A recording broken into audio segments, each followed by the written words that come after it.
Thank you very much, Pastor, for the introduction. And first of all, I want to greet all of you, including the pastor, the elders, and all the leadership team, and all my brothers and sisters. Okay, in the matchless name of Jesus, I bring my greetings to you first. എന്നെ introduce ചെയ്ത ദേവദാസിനോട് നന്ദി അറിയിക്കുന്നു.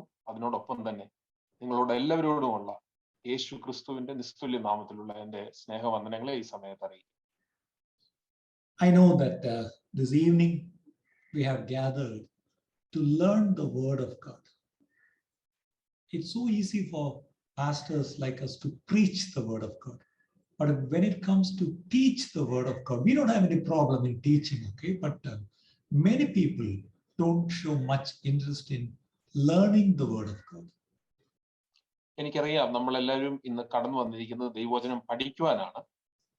പൊതുവെ ഞങ്ങൾക്കൊക്കെ പ്രസംഗിക്കാൻ വളരെ എളുപ്പമാണ്, പഠിപ്പിക്കുവാനും എളുപ്പമാണ്. എന്നാൽ കണ്ടുവരുന്നത് ആൾക്കാർക്ക് പഠിക്കുവാൻ ഉള്ള മനസ്സൊരുക്കം പൊതുവെ കുറവാണ്. I really congratulate and I really appreciate that you have taken time to come apart to learn the word of God. ഞാൻ വളരെ സന്തോഷിക്കുന്നു, കാരണം നിങ്ങളുടെ സമയം കണ്ടെത്തി ദൈവവചനം പഠിക്കുവാനായി നിങ്ങൾ ഒരുമിച്ച് ദൈവസന്നിധിയിലായിരിക്കുന്നല്ലോ. I have some introductions for you before we go into the topic actually. And why do we study the word of God, or why should we study the word of God? ഈ വിഷയത്തിലേക്ക് പ്രവേശിക്കുന്നതിന് മുൻപായി ചില കാര്യങ്ങൾ ആദ്യമായി ചിന്തിക്കുവാൻ ആഗ്രഹിക്കുന്നു. ഒന്നാമതായി, എന്തുകൊണ്ട് നമ്മൾ ദൈവവചനം പഠിക്കണം? The scriptures actually, they are the vital food for every believer. That's what the Bible says. The scriptures are the food vital for every believer in Jesus Christ. ദൈവവചനം നമ്മളെ പഠിപ്പിക്കുന്നത് യേശുക്രിസ്തുവിലുള്ള ഓരോ വിശ്വാസികൾക്കും ഏറ്റവും അത്യാവശ്യമായ ആഹാരമാണ് തിരുവെഴുത്തുകൾ. Have you ever thought that the scriptures as food? Actually, we all had our food. Okay, I just have my lunch, and definitely you will be having your dinner maybe later, or I don't know.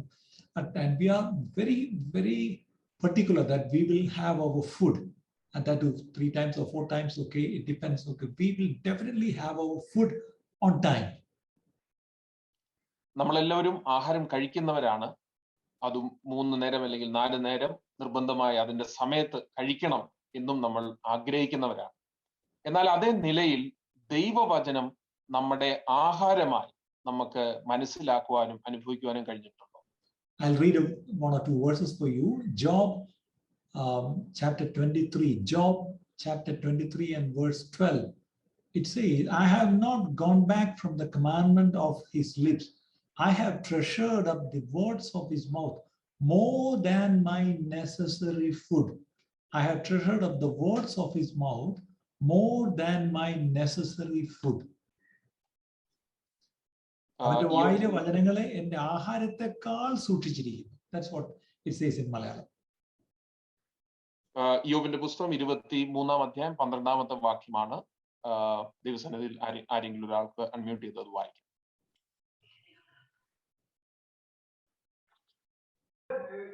ഞാൻ അവന്റെ അധരങ്ങളുടെ കൽപ്പന വിട്ട് പിന്മാറിയിട്ടില്ല. അവന്റെ വായിലെ വചനങ്ങളെ എന്റെ ആഹാരത്തെക്കാൾ സൂക്ഷിച്ചിരിക്കുന്നു. Okay. ആഹാരത്തെക്കാട്ടിലും സൂക്ഷിച്ചിരിക്കുന്നു. So how much priority do we give to the word of God? That's a question. We definitely give priority to food. So we give priority to good. Here, this man of God says, hey, I have treasured your words, and it's more important than food to me. Another verse, it's in Jeremiah chapter 15 and verse 16. Jeremiah 15 and 16. When your words came, I ate them. They were my joy and my heart's delight. For I bear your name, Lord God Almighty. നമ്മളൊക്കെ ആഹാരത്തിന് പ്രാധാന്യം കൊടുക്കുന്നവരാണ്. എന്നാൽ ഇയ്യോബ് എന്ന ദൈവദാസൻ പറയുന്നത് ആഹാരത്തെക്കാളും തന്റെ ജീവിതത്തിൽ ദൈവവചനത്തിന്റെ പ്രാധാന്യത്തെക്കുറിച്ച് പറയുന്നത് നമ്മൾ കേട്ടു. അതുപോലെ യെരമ്യാ പ്രവാചകന്റെ പുസ്തകം 15-ാം അധ്യായം അതിന്റെ 16-ാമത്തെ വാക്യം വായിക്കും. ഞാൻ നിന്റെ വചനങ്ങളെ കണ്ടെത്തി ഭക്ഷിച്ചിരിക്കുന്നു. നിന്റെ വചനങ്ങൾ എനിക്ക് സന്തോഷവും എന്റെ ഹൃദയത്തിന് ആനന്ദവുമായി. Yes. So, is the word of God, is it our joy and our heart's delight? That's the question that we should be asking. When we eat good food, okay, it's the joy and it's our heart's delight. But is the word of God our joy and our heart's delight? We need to ask that question to ourselves. നമ്മളോട് തന്നെ ചോദിക്കുന്ന അടുത്തൊരു ചോദ്യമാണ്, നമ്മൾ ആഹാരം കഴിക്കുമ്പോൾ നമുക്കുണ്ടാകുന്ന ആ സന്തോഷം അല്ലെങ്കിൽ ഹൃദയത്തിലെ ആ ആനന്ദം, അതേ ഒരു അനുഭവം ദൈവവചനത്തിന് മുൻപിൽ നമുക്ക് ഉണ്ടാകുന്നുണ്ടോ?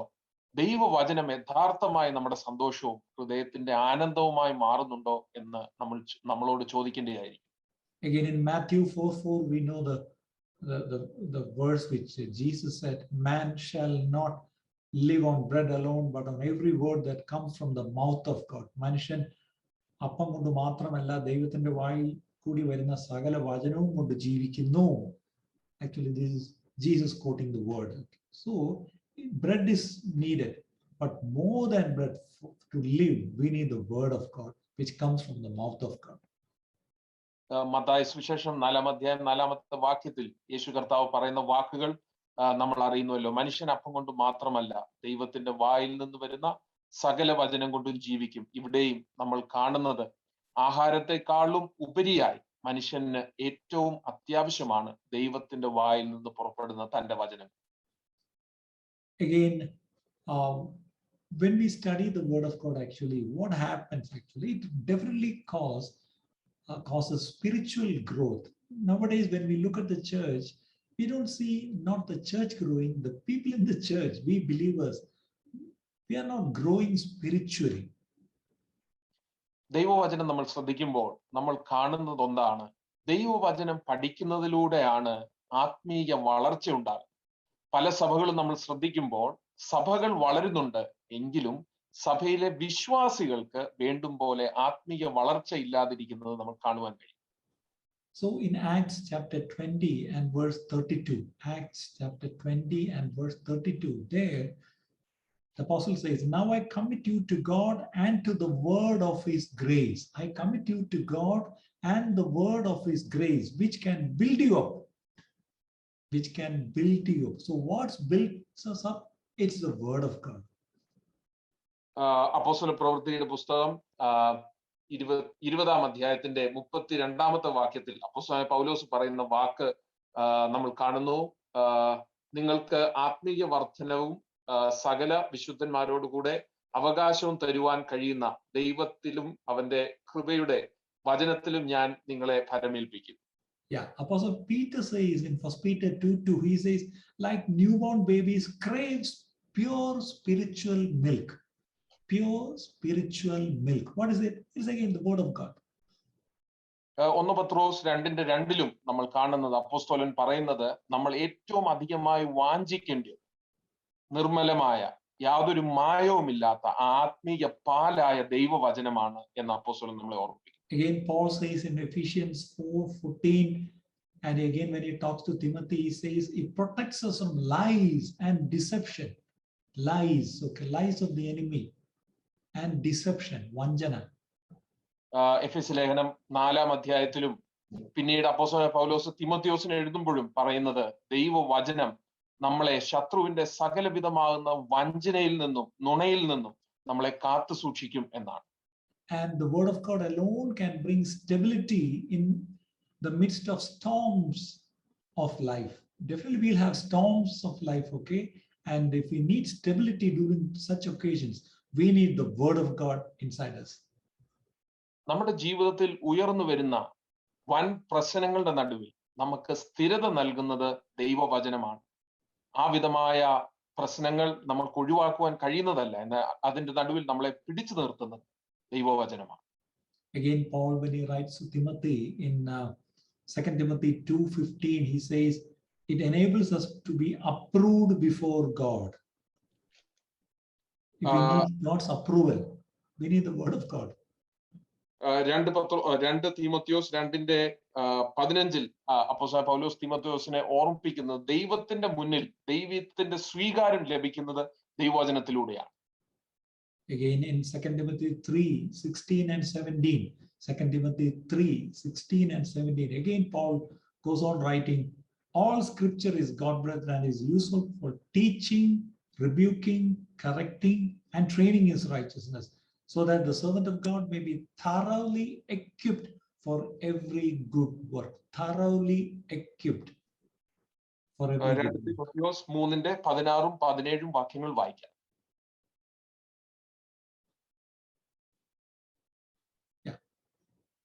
So, എല്ലാ തിരുവഴുത്തും ദൈവശാസ്ത്രീയമാകിയാൽ ദൈവത്തിന്റെ മനുഷ്യൻ സകല സൽപ്രവൃത്തിക്കും വക പ്രാപിച്ച് തികഞ്ഞവനാകേണ്ടതിന് ഉപദേശത്തിനും ശാസനത്തിനും ഗുണീകരണത്തിനും നീതിയിലെ അഭ്യാസത്തിനും പ്രയോജനമുള്ളതാകും. good. So, when we study the word of God, I say that there is a simple process for study. Many times, okay, we read the Bible. If I ask you, did you read your Bible today? Most of you will say, yes, I read the Bible, or maybe before going to bed, I will read the Bible. So we read the Bible. Some people say that, okay, I just meditate on the Bible. Okay, some people say I make it by heart. Some people say, okay, I just in a crisis, I just take the Bible and open, and the Lord gives me a word. So in many ways, okay, we approach the word of God. അതിനോടൊപ്പം നമ്മൾ ചിന്തിക്കേണ്ടത് നമ്മൾ എങ്ങനെയാണ് ദൈവവചനം പഠിക്കുന്നു എന്നാണ്. നമ്മൾ പലരും ദൈവവചനം വായിക്കുന്നവരാണ്. നിങ്ങളോട് ചോദിച്ചാൽ നിങ്ങൾ പറയും, ഇന്നും ഞാൻ ദൈവവചനം വായിച്ചു.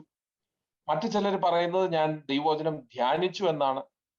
എന്നാൽ മറ്റു ചിലർ പറയുന്നത് ഞാൻ വചനം മനഃപ്പാഠമാക്കി. എന്നാൽ ചിലരോട് ചോദിച്ചു കഴിഞ്ഞാൽ അവർ പറയുന്നത് ഞാൻ ബൈബിൾ തുറന്നപ്പോൾ എനിക്കൊരു വചനം കിട്ടി എന്നാണ്. Can I ask you a simple question? Why do you read the Bible? Or why do you study the Bible? As preachers, okay, we sometimes read and study the Bible to preach. But I always say the Bible is given to us, not even to read or to meditate. It is given to us to obey. ഞാൻ നിങ്ങളോട് ചോദിക്കട്ടെ, നിങ്ങൾ എന്തുകൊണ്ടാണ് ദൈവവചനം പഠിക്കുന്നത്? പ്രാസംഗികരായ ഞങ്ങൾക്ക് പലപ്പോഴും പ്രസംഗിക്കുവാൻ വേണ്ടിയാണ് ഞങ്ങൾ പലപ്പോഴും വചനം ഉപയോഗിക്കുന്നത്. എന്നാൽ നമ്മൾ മനസ്സിലാക്കേണ്ടത് ഒരു കാര്യം, നമ്മൾ പഠിക്കുവാനോ ധ്യാനിക്കുവാനോ വേണ്ടി മാത്രമല്ല ദൈവവചനം തന്നിരിക്കുന്നത്. യഥാർത്ഥമായി അതിന്റെ പൂർണ്ണതയിൽ നമ്മൾ അനുസരിക്കുവാൻ വേണ്ടിയാണ് ദൈവവചനം നമുക്ക് നൽകപ്പെട്ടിരിക്കുന്നത്. Sadly to say, many times instead of obeying or അനുസരിക്കുന്ന ഒഴിച്ച് ബാക്കിയെല്ലാം നമ്മൾ ചെയ്യാറുണ്ട്. We read, we meditate, we preach, we teach, we do everything except obeying the word of God. പലപ്പോഴും വളരെ ദുഃഖകരമായ ഒരു വാസ്തവം എന്ന് പറഞ്ഞാൽ നമ്മൾ അനുസരണം ഒഴിച്ച് ബാക്കിയെല്ലാം നമ്മൾ ചെയ്യാൻ തയ്യാറാണ്. പ്രസംഗിക്കുവാനും വായിക്കുവാനും ധ്യാനിക്കുവാനും പഠിക്കുവാനും ഒക്കെ നമ്മൾ തയ്യാറാണ്. എന്നാൽ അനുസരണം നമ്മൾ ഒഴിവാക്കും.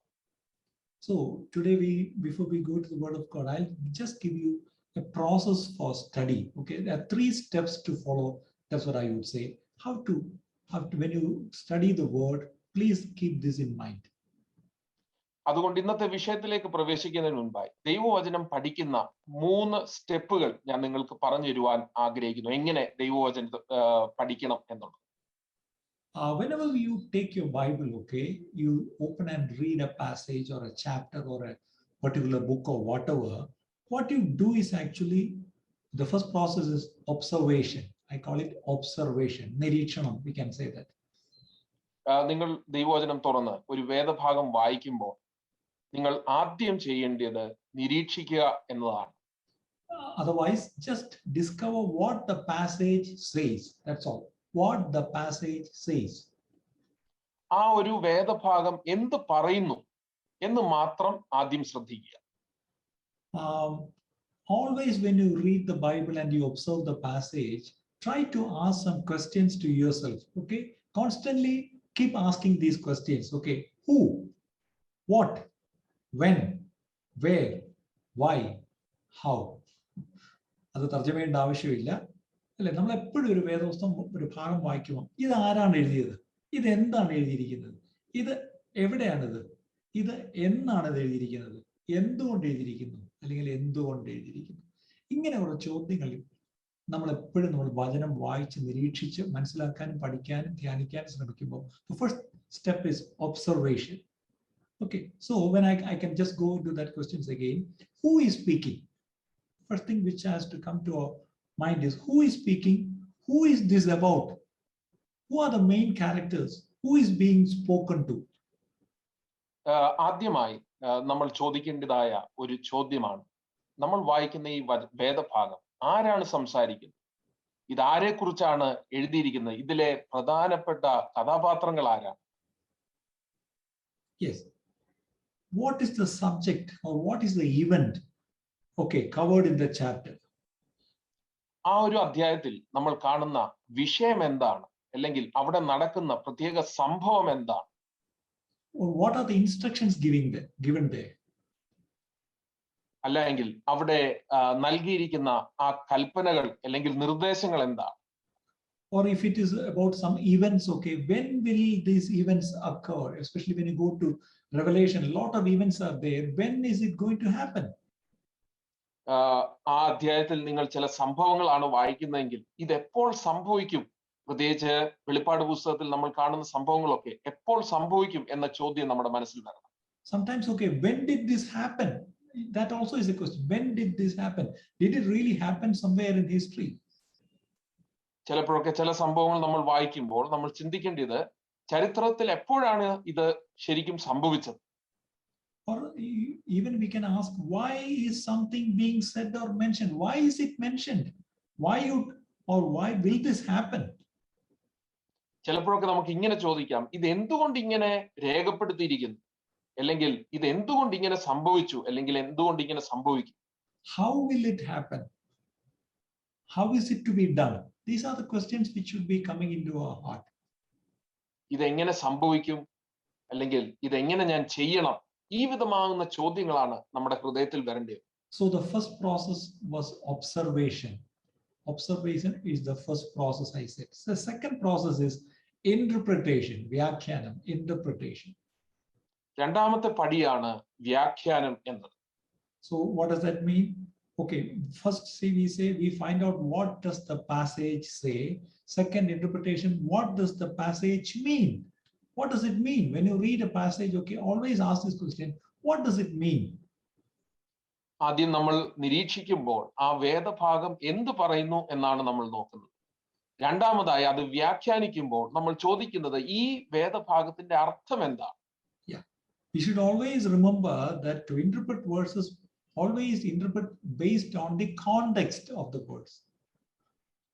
ഏതൊരു വേദഭാഗവും നമ്മൾ വ്യാഖ്യാനിക്കുമ്പോൾ അതിന്റെ ആ കോണ്ടെക്സ്റ്റിൽ അല്ലെങ്കിൽ അതിന്റെ ആ ബാക്ക്ഗ്രൗണ്ടിൽ നിന്നുകൊണ്ട് മാത്രമേ അത് നമുക്ക് വ്യാഖ്യാനിക്കുവാൻ കഴിയൂ. Especially always try to find out the immediate context.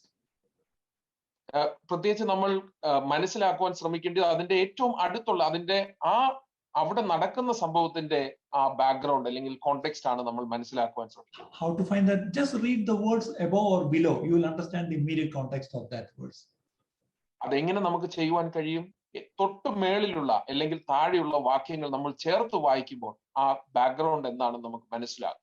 Also find out the overall context. Overall context എന്ന് പറഞ്ഞാൽ just read the entire passage or maybe entire chapter. You will get the overall context.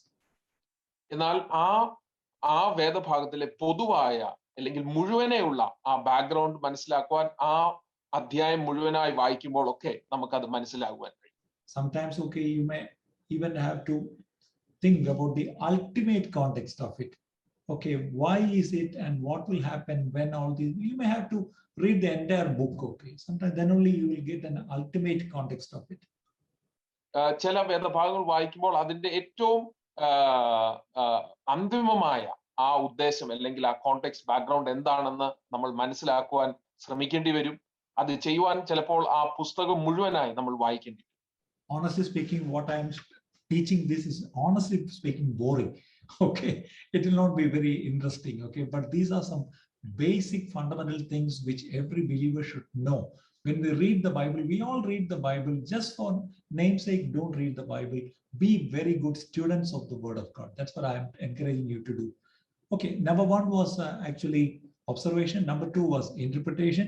And the third thing, that is very important thing, is application. പ്രയോഗത്തിൽ വരുത്തുക, apply ചെയ്യുക. മൂന്നാമതായി നമ്മൾ കാണുന്ന പടിയാണ് ആ വചനം നമ്മൾ പ്രയോഗം വരുത്തുക അല്ലെങ്കിൽ നമ്മുടെ പ്രായോഗിക ജീവിതത്തിലേക്ക് കൊണ്ടുവരിക. Many times, okay, we just observe and immediately we go for the application without interpretation. Okay, that's very dangerous. ചിലപ്പോഴൊക്കെ നമ്മൾ ആദ്യ പടിയായ നിരീക്ഷണത്തിൽ നിന്ന് നേരെ പ്രയോഗത്തിലേക്ക് നമ്മൾ പ്രവേശിക്കാറുണ്ട്. എന്നാൽ അത് വളരെ അപകടകരമാണ്. അതിന്റെ ഇടയിലുള്ള വ്യാഖ്യാനം നമ്മൾ ചെയ്യേണ്ടത് ഏറ്റവും അത്യാവശ്യമാണ്. And that interpretation also should be the right interpretation. If you wrongly interpret it, you will wrongly apply it also. So that's also we be very careful. How do you interpret the scriptures is very, very important. ആ വ്യാഖ്യാനം ചെയ്യുന്നതും അത് ശരിയായ രീതിയിലായിരിക്കണം നമ്മൾ വ്യാഖ്യാനം ചെയ്യുന്നത്. കാരണം നമ്മൾ തെറ്റായി വ്യാഖ്യാനിച്ചാൽ നമ്മൾ അത് പ്രയോഗിക്കുന്നതും തെറ്റായിട്ടായിരിക്കും. അതുകൊണ്ട് നമ്മൾ എങ്ങനെ വ്യാഖ്യാനിക്കുന്നത് എന്നുള്ളത് വളരെ ശ്രദ്ധയോടെ ചെയ്യേണ്ടതാണ്. Nowadays, there's a lot of confusion in the Church of God regarding many doctrinal passages, okay, and a lot of confusion is there. I don't know about Australia. If you come to Kerala, I can show you a lot of confusion is there. So where did this interpretation come?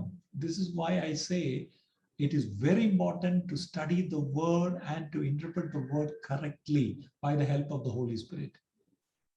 ഈ കാലങ്ങളിൽ നമ്മൾ പൊതുവായി കണ്ടുവരുന്നത് പല സഭകളിലും അടിസ്ഥാന ഉപദേശങ്ങളെ കുറിച്ച് വളരെ തെറ്റായ പഠിപ്പീരുകൾ, ചിന്തകൾ, സംശയങ്ങളൊക്കെ നമ്മൾ കണ്ടുവരുന്നു. ഇത് എന്തുകൊണ്ടെന്നാൽ ദൈവവചനം ശരിയായി വ്യാഖ്യാനിക്കാത്തത് കൊണ്ടാണ്. So my prayer is that we will all be able to study the scriptures and rightly interpret it and finally apply it into our personal lives. എൻ്റെ പ്രാർത്ഥന നമ്മൾക്ക് ഏവർക്കും ഒരുമിച്ച് ദൈവവചനം ശരിയായി വ്യാഖ്യാനിക്കുവാനും ശരിയായി പ്രയോഗിക്കുവാനും ഇടയാകണം എന്ന് തന്നെയാണ്. So when you come to the application part, okay, always when you read a passage, you always should ask these questions. Is there a sin to confess? Is there a sin to confess? ഈ പ്രയോഗം എന്ന മൂന്നാമത്തെ പടിയിലേക്ക് നമ്മൾ വരുമ്പോഴും ചില കാതലായ ചോദ്യങ്ങൾ നമ്മൾ ചോദിക്കേണ്ടതായിട്ടിരിക്കും. ഈ വേദഭാഗത്തിൽ എനിക്ക് ഏറ്റു പറയേണ്ട ഏതെങ്കിലും ഒരു പാപമുണ്ടോ എന്ന് നമ്മൾ ചിന്തിക്കേണ്ടിയിരിക്കും. Number 2, is there a promise to claim? രണ്ടാമതായി എനിക്ക് ഏറ്റെടുക്കുവാൻ കഴിയുന്ന ഏതെങ്കിലും വാഗ്ദത്തം ഈ വേദഭാഗത്തിൽ ഉണ്ടോ എന്ന് നമ്മൾ ചിന്തിക്കണം. Number 3, is there an attitude to change or develop even? Attitude. ഇവിടെ മൂന്നാമതായി നമ്മൾ ചിന്തിക്കേണ്ടത് ഒരു മാറ്റം വരുത്തുവാനോ അല്ലെങ്കിൽ ഒരു വളർച്ച ഉണ്ടാകുവാൻ ഒരു മനോഭാവത്തിൽ വ്യത്യാസം വരുത്തേണ്ടത് ആവശ്യമാണോ എന്ന് നമ്മൾ ചിന്തിക്കണം. Is there a command to obey? എനിക്ക് അനുസരിക്കുവാനുള്ള ഏതെങ്കിലും കൽപ്പന ഈ വേദഭാഗത്തിൽ ഉണ്ടോ എന്ന് ചിന്തിക്കണം. Finally, is there an example to follow or sometimes an error to avoid? എനിക്ക് അനുഗമിക്കുവാൻ കഴിയുന്ന ഒരു നല്ല മാതൃക ഇവിടെയുണ്ടോ, അല്ലെങ്കിൽ ഞാൻ ചെയ്യരുതാത്ത ഏതെങ്കിലും ഒരു തെറ്റായ മാതൃക ഇവിടെ ഞാൻ കാണുന്നുണ്ടോ എന്ന് നമ്മൾ ചിന്തിക്കണം. So what I'm trying to tell you is, okay, apply the word of God. Application of the word of God is very important, and that too, in other words, obeying the word of God. Or there are a lot of commands in the word of God, but interestingly, you may read the Bible cover to cover, but the commands which God wants us to obey, many times very, very, very nicely we avoid it. So let that not happen in any one of our lives. നമ്മൾ പലപ്പോഴും ദൈവവചനത്തെ ഒരു അറ്റം മുതൽ മറ്റേ അറ്റം വരെ വായിക്കുമെങ്കിലും ഇതിൽ ദൈവം നമ്മളിൽ നിന്ന് ആഗ്രഹിക്കുന്ന പ്രധാനപ്പെട്ട കൽപ്പനകൾ പലപ്പോഴും നമ്മൾ ഒഴിവാക്കി എന്ന് വന്നേക്കാം. എന്നാൽ അത് നമുക്ക് സംഭവിക്കാതെ ശരിയായി നമ്മൾ വചനം വ്യാഖ്യാനിക്കുവാനും പ്രയോഗിക്കുവാനും ഇടയാകും. Many times we are so smart to just take only the promises from the word of God and we underline it, highlight it and everything. ചിലപ്പോഴൊക്കെ നമ്മൾ വളരെ ബുദ്ധിയുള്ളവരെ പോലെ നമുക്ക് ആവശ്യമുള്ള വാഗ്ദത്തങ്ങൾ മാത്രം ഏറ്റെടുത്ത് അത് അണ്ടർലൈൻ ചെയ്യുകയും അത് വളരെ അത്യാവശ്യമായി നമ്മൾ ശ്രദ്ധിക്കുകയും ചെയ്യാറുണ്ട്. If I even check your Bibles, okay, personal Bibles, Sometimes you might have underlined, okay, with many colors you have colored, okay. But can I ask you, have you ever underlined a command or something you need to obey? Have you ever underlined it? ഞാൻ നിങ്ങളുടെ ബൈബിളുകൾ പരിശോധിച്ചു കഴിഞ്ഞാൽ പലയിടങ്ങളിലും വാക്യങ്ങളെ നിങ്ങൾ underline ചെയ്തേക്കുന്നത് കാണുവാൻ കഴിയും. എന്നാൽ ആ അടിവര എടുത്ത് ഏതെങ്കിലും ദൈവം നൽകിയിരിക്കുന്ന ഒരു കൽപ്പന നിങ്ങൾ അങ്ങനെ അടിവരയിട്ട് ശ്രദ്ധിച്ചതായി നിങ്ങൾക്ക് കാണുവാൻ കഴിയുമോ? എല്ലാ അനുഗ്രഹവാക്യങ്ങളും എല്ലാ ഈ പറഞ്ഞ പോലെ വാക്തത്വങ്ങളും അടിവരയിട്ട് അത് പേപ്പർ കീറി. പക്ഷേ ഈ പറഞ്ഞ പോലെ ഞാൻ അനുസരിക്കേണ്ട ഒരു കൽപ്പന ഉണ്ടെങ്കിൽ അത് അടിവരയിട്ട്, ഭാര്യമാരെ നിങ്ങളുടെ ഭർത്താക്കന്മാരെ അനുസരിപ്പിൻ. ഏതെങ്കിലും ഭാര്യ അടിവരയിട്ടിട്ടുണ്ടോ? ഭർത്താക്കന്മാരെ നിങ്ങളുടെ ഭാര്യമാരെ സ്നേഹിപ്പിൻ. ആരെങ്കിലും അടിവരയിട്ടിട്ടുണ്ടോ? അല്ലെ, അത് നമ്മൾ ചെയ്യത്തില്ല. So every command, okay, we don't, that's not very serious, but every blessing, every promise, okay, we make sure that it is underlined. നമുക്ക് നമ്മളെ സംബന്ധിച്ചിടത്തോളം വാഗ്ദത്തങ്ങൾ നമുക്ക് വളരെ അത്യാവശ്യമാണ്. അത് നമ്മൾ ശ്രദ്ധിക്കുകയും അടിവര ഇടുകയും ചെയ്യും. എന്നാൽ നമുക്ക് അനുസരിക്കുവാനുള്ള കൽപ്പനകൾ വരുമ്പോൾ അങ്ങനെ നമ്മൾ ചെയ്യുന്നുണ്ടോ എന്ന് നമ്മൾ ശോധന ചെയ്യും.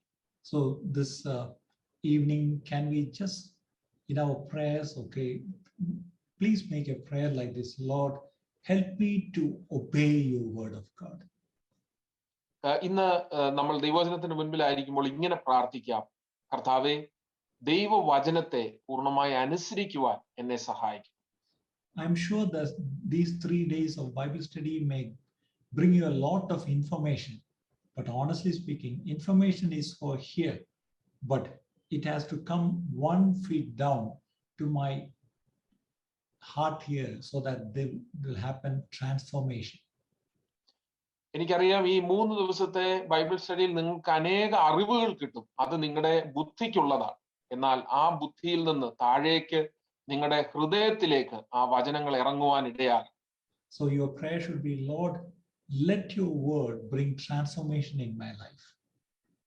അതുകൊണ്ട് നിങ്ങളുടെ പ്രാർത്ഥന ഇങ്ങനെ ആയിരിക്കണം: കർത്താവേ, ദൈവവചനം എൻ്റെ ജീവിതത്തിൽ ഒരു വലിയ രൂപാന്തരം വരുത്തുമാറാകും. So let me come to the topic now, the balanced Christian life. ഇനിയും ഞാൻ എൻ്റെ വിഷയത്തിലേക്ക് വരട്ടെ. ബാലൻസ്ഡ് ആയ ക്രിസ്തീയ ജീവിതത്തെ കുറിച്ചാണല്ലോ നമ്മൾ ചിന്തിക്കുന്നത്. I know that most of you have heard about a man of God by his name A.W. Tozer. A.W. Tozer. എനിക്കറിയാം നിങ്ങൾ പലരും A.W. ടോസർ എന്ന ദൈവദാസനെ കുറിച്ച് നിങ്ങൾ കേട്ടിട്ടുണ്ടായിരിക്കും. He said something like this: truth is like a bird, it cannot fly on one wing. താൻ ഒരിക്കൽ ഇങ്ങനെ പറഞ്ഞിട്ടുണ്ട്: സത്യം എന്നത് ഒരു പക്ഷിയെ പോലെ ഒരിക്കലും ഒരു ചിറക് കൊണ്ട് പറക്കുവാൻ കഴിയുന്നതല്ല. Have you ever seen a bird flying on one wing? നിങ്ങൾ എപ്പോഴെങ്കിലും ഒരു പക്ഷി ഒരു ചിറക് ഉപയോഗിച്ച് മാത്രം പറക്കുന്നത് കണ്ടിട്ടുണ്ടോ? Will you dare to travel fly in an airplane which has only one wing? നിങ്ങൾ ആരെങ്കിലും ധൈര്യമായി ഒരു വിങ് മാത്രമുള്ള ഒരു പ്ലെയിനിൽ യാത്ര ചെയ്യുവാൻ നിങ്ങൾ ശ്രമിക്കുമോ? So when it comes to a bird, when it comes to airplane, we know that it needs 2 wings. But when it comes to truth, okay, many times, okay, our the understanding about the scriptures, many times it's only one-sided. ഒരു പക്ഷിയുടെ കാര്യത്തിലായാലും ഒരു വിമാനത്തിൽ യാത്ര ചെയ്യുന്ന കാര്യത്തിലായാലും നമുക്കറിയാം എപ്പോഴും 2 ചിറകുകൾ, 2 വിങ്സ് അത്യാവശ്യമാണ്. എന്നാൽ പലപ്പോഴും ദൈവവചനത്തിന്റെ സത്യങ്ങൾ നമ്മൾ ഒരു ചിറക് കൊണ്ട് മാത്രമാണ് ഉപയോഗിക്കുന്നത് അല്ലെങ്കിൽ കാണുന്നത്. Many times we say in the word of God, we always insist and we fight. It is written, so that we need to obey. It is written. But I say it is written is only one side. പലപ്പോഴും നമ്മൾ വേദഭാഗങ്ങളെ എടുത്ത് നമ്മൾ വളരെ വഴക്കുണ്ടാക്കി നമ്മൾ പറയും ഇതിങ്ങനെ എഴുതിയിരിക്കുന്നു. എന്നാൽ ഞാൻ നിങ്ങളോട് ഓർമ്മിപ്പിക്കുവാൻ ആഗ്രഹിക്കുന്നു, ഇന്ന രീതി It's in Matthew 4:6 and 7. Matthew 4:6 and 7. ഇങ്ങനെയും എഴുതിയിരിക്കുന്നു. It is also written. Then only it becomes the balance. എന്നാൽ ഞാൻ നിങ്ങളെ ഓർമ്മിപ്പിക്കുന്നു, ഇങ്ങനെ എഴുതിയിരിക്കുന്നു എന്ന് നമ്മൾ പറഞ്ഞു വാദിക്കുമ്പോൾ മത്തായി സുവിശേഷം 4-ാം അധ്യായം 6-7 വാക്യങ്ങളിൽ നമ്മൾ കാണുന്ന വേറൊരു പദപ്രയോഗമാണ് ഇങ്ങനെയും എഴുതിയിരിക്കുന്നു. Many times in Christianity or in the church even, we see a lot of eccentricity or extremism, തീവ്രവാദം, അല്ലേ? അല്ലേ? And because sometimes people may become very superior and they look down on everybody down. Okay, this is what's happening in many churches now. പലപ്പോഴും പല സഭകളിലും നമ്മൾ കണ്ടുവരുന്നത് പലരും ദൈവവചനത്തിന്റെ വിഷയത്തിൽ വളരെ ഉന്നത ഭാവമുള്ളവരായി മറ്റുള്ളവരെ കൊച്ചതായി കാണുന്ന അവസ്ഥയിൽ അവർ ദൈവവചനത്തിന്റെ ചില വേദഭാഗങ്ങൾ ഇങ്ങനെ എഴുതിയിരിക്കുന്നു എന്ന് പറഞ്ഞ് വളരെ തീവ്രമായി വാദിക്കുന്നത് നമ്മൾ കാണുവാൻ കഴിയും. And that is the root cause of many cult, for the rise of many cults, cultic groups. Okay. അത് തന്നെയാണ് പല കൾട്ടുകൾ നമ്മുടെ ഇടയിൽ എഴുന്നേൽക്കുവാനുള്ള മൂലമായ കാരണം. Especially these days when I teach you all these things, we see a lot of doctrinal differences and a lot of people are getting so confused and even some are leaving the faith. Okay, this is what's happening nowadays. നമ്മൾ ഈ 3 ദിവസങ്ങളിൽ വേദഭാഗങ്ങൾ പഠിക്കുമ്പോൾ നമുക്ക് കാണുവാൻ കഴിയും പലർക്കും ഈ അടിസ്ഥാന ഉപദേശങ്ങളിൽ പലവിധമാകുന്ന സംശയങ്ങളും തെറ്റായ ധാരണകളും വന്ന് വിശ്വാസം വരെ വിട്ടുകളയുന്ന ഒരു അവസ്ഥയിൽ എത്തിയിരിക്കുന്നു. One of the core teaching in the Bible is about Trinity, the Father, the Son, and the Holy Spirit. Now a lot of people are confused now. ദൈവവചനത്തിലെ ഒരു കാതലായ ഉപദേശമാണ് തൃത്വം എന്നുള്ളത്, പിതാവും പുത്രനും പരിശുദ്ധാത്മാവും. എന്നാൽ ഈ വിഷയത്തെക്കുറിച്ചും നമ്മൾ കാണുന്നു പലർക്കും പലവിധമാകുന്ന സംശയങ്ങൾ. Another big question nowadays, even young people asking, did ever Jesus say that he is God and we should worship him? മറ്റൊരു പ്രധാനപ്പെട്ട വിഷയം അനേക യുവതിയുവാക്കന്മാർ ചോദിക്കുന്നത് കേൾക്കുവാൻ കഴിയും. ശരിക്കും യേശു എവിടെങ്കിലും പറഞ്ഞിട്ടുണ്ടോ ഞാൻ ദൈവമാണെന്ന്? He is the Son of God, but did he ever say that he is God? It may sound very innocent. Okay. താൻ ദൈവപുത്രനാണ് എന്നറിയാം, എന്നാൽ എവിടെങ്കിലും പറഞ്ഞിട്ടുണ്ടോ താൻ ദൈവമാണെന്ന്? ഈ ചോദ്യം വളരെ ഇന്നസെന്റ് ആയിട്ട് നമുക്ക് ആദ്യം തോന്നിയേക്കാം. Another question is, okay, will a loving God, will he send people to hell? So is there a hell? മറ്റു ചിലർ ചോദിക്കുന്ന ഇതുപോലത്തെ വേറൊരു ചോദ്യമാണ്, ദൈവം വളരെ സ്നേഹവാനായ ദൈവമല്ലേ, അങ്ങനെ മനുഷ്യരെ നരകത്തിലേക്ക് വിടുമോ? അങ്ങനെ ഒരു നരകമുണ്ടോ? So why are all these questions coming these days? എന്തുകൊണ്ടാണ് ഈ കാലങ്ങളിൽ ഈ വിധമാകുന്ന ചോദ്യങ്ങൾ ഉയരുന്നത്? That's why I always said, let's be very, very careful and cautious these days when we approach the word of God. അതുകൊണ്ടാണ് ഞാൻ ആദ്യമേ പറഞ്ഞത്, ദൈവവചനത്തിന്റെ മുൻപിലേക്ക് വരുമ്പോൾ നമ്മൾ വളരെ ശ്രദ്ധയുള്ളവരായിരിക്കും. Okay, when I say the word balance, there is a problem. ഞാൻ ബാലൻസ് എന്ന വാക്ക് ഉപയോഗിക്കുമ്പോൾ അവിടെ ഒരു പ്രശ്നമുണ്ട്. When I say balance, when you hear the word balance, to most of you the idea is neutral. Balance എന്ന വാക്ക് നിങ്ങൾ കേൾക്കുമ്പോൾ അതേ സമയം നിങ്ങളുടെ മനസ്സിലേക്ക് വരുന്ന ഒരു ചിന്തയാണ് ന്യൂട്രൽ എന്നത്. I never mean neutral. Okay, neutral is totally different thing. Neutral is very dangerous also. For example, we all drive cars, okay? In a car, if you use a car with gears, okay, you put it on a neutral gear. What does it mean? According to the surface, it can roll on. Here, അങ്ങോട്ടോ ഇങ്ങോട്ടോ ഉരുണ്ടു പോകാം, കാര്യം neutral ഗിയറിൽ കിടക്കുക. Very dangerous. ഞാൻ balance എന്ന വാക്ക് ഉപയോഗിക്കുമ്പോൾ നിങ്ങൾ neutral എന്ന വിഷയം നിങ്ങൾ മനസ്സിലാക്കരുത്, അത് വളരെ അപകടകരമാണ്. നമ്മളൊക്കെ വാഹനം ഓടിക്കുന്നവരാണ്. വാഹനത്തിൽ യാത്ര ചെയ്യുമ്പോൾ അത് ന്യൂട്രൽ ഗിയറിലേക്ക് ഇട്ട് കഴിഞ്ഞാൽ അതിന്റെ അർത്ഥം എന്താണ്?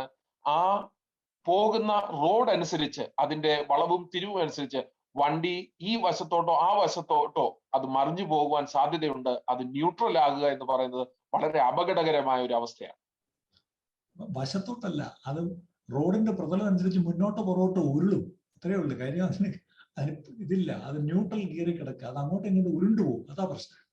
So that's very dangerous. Okay, ഇന്ന് ഒത്തിരി ക്രിസ്ത്യൻ ലൈഫ്സ് ആക്ച്വലി ഇതുപോലെ അങ്ങോട്ടും ഇങ്ങോട്ടും ഉപദേശത്തിന്റെ ഓരോ കാറ്റിനാൽ അങ്ങോട്ടും ഇങ്ങോട്ടും. This is the problem.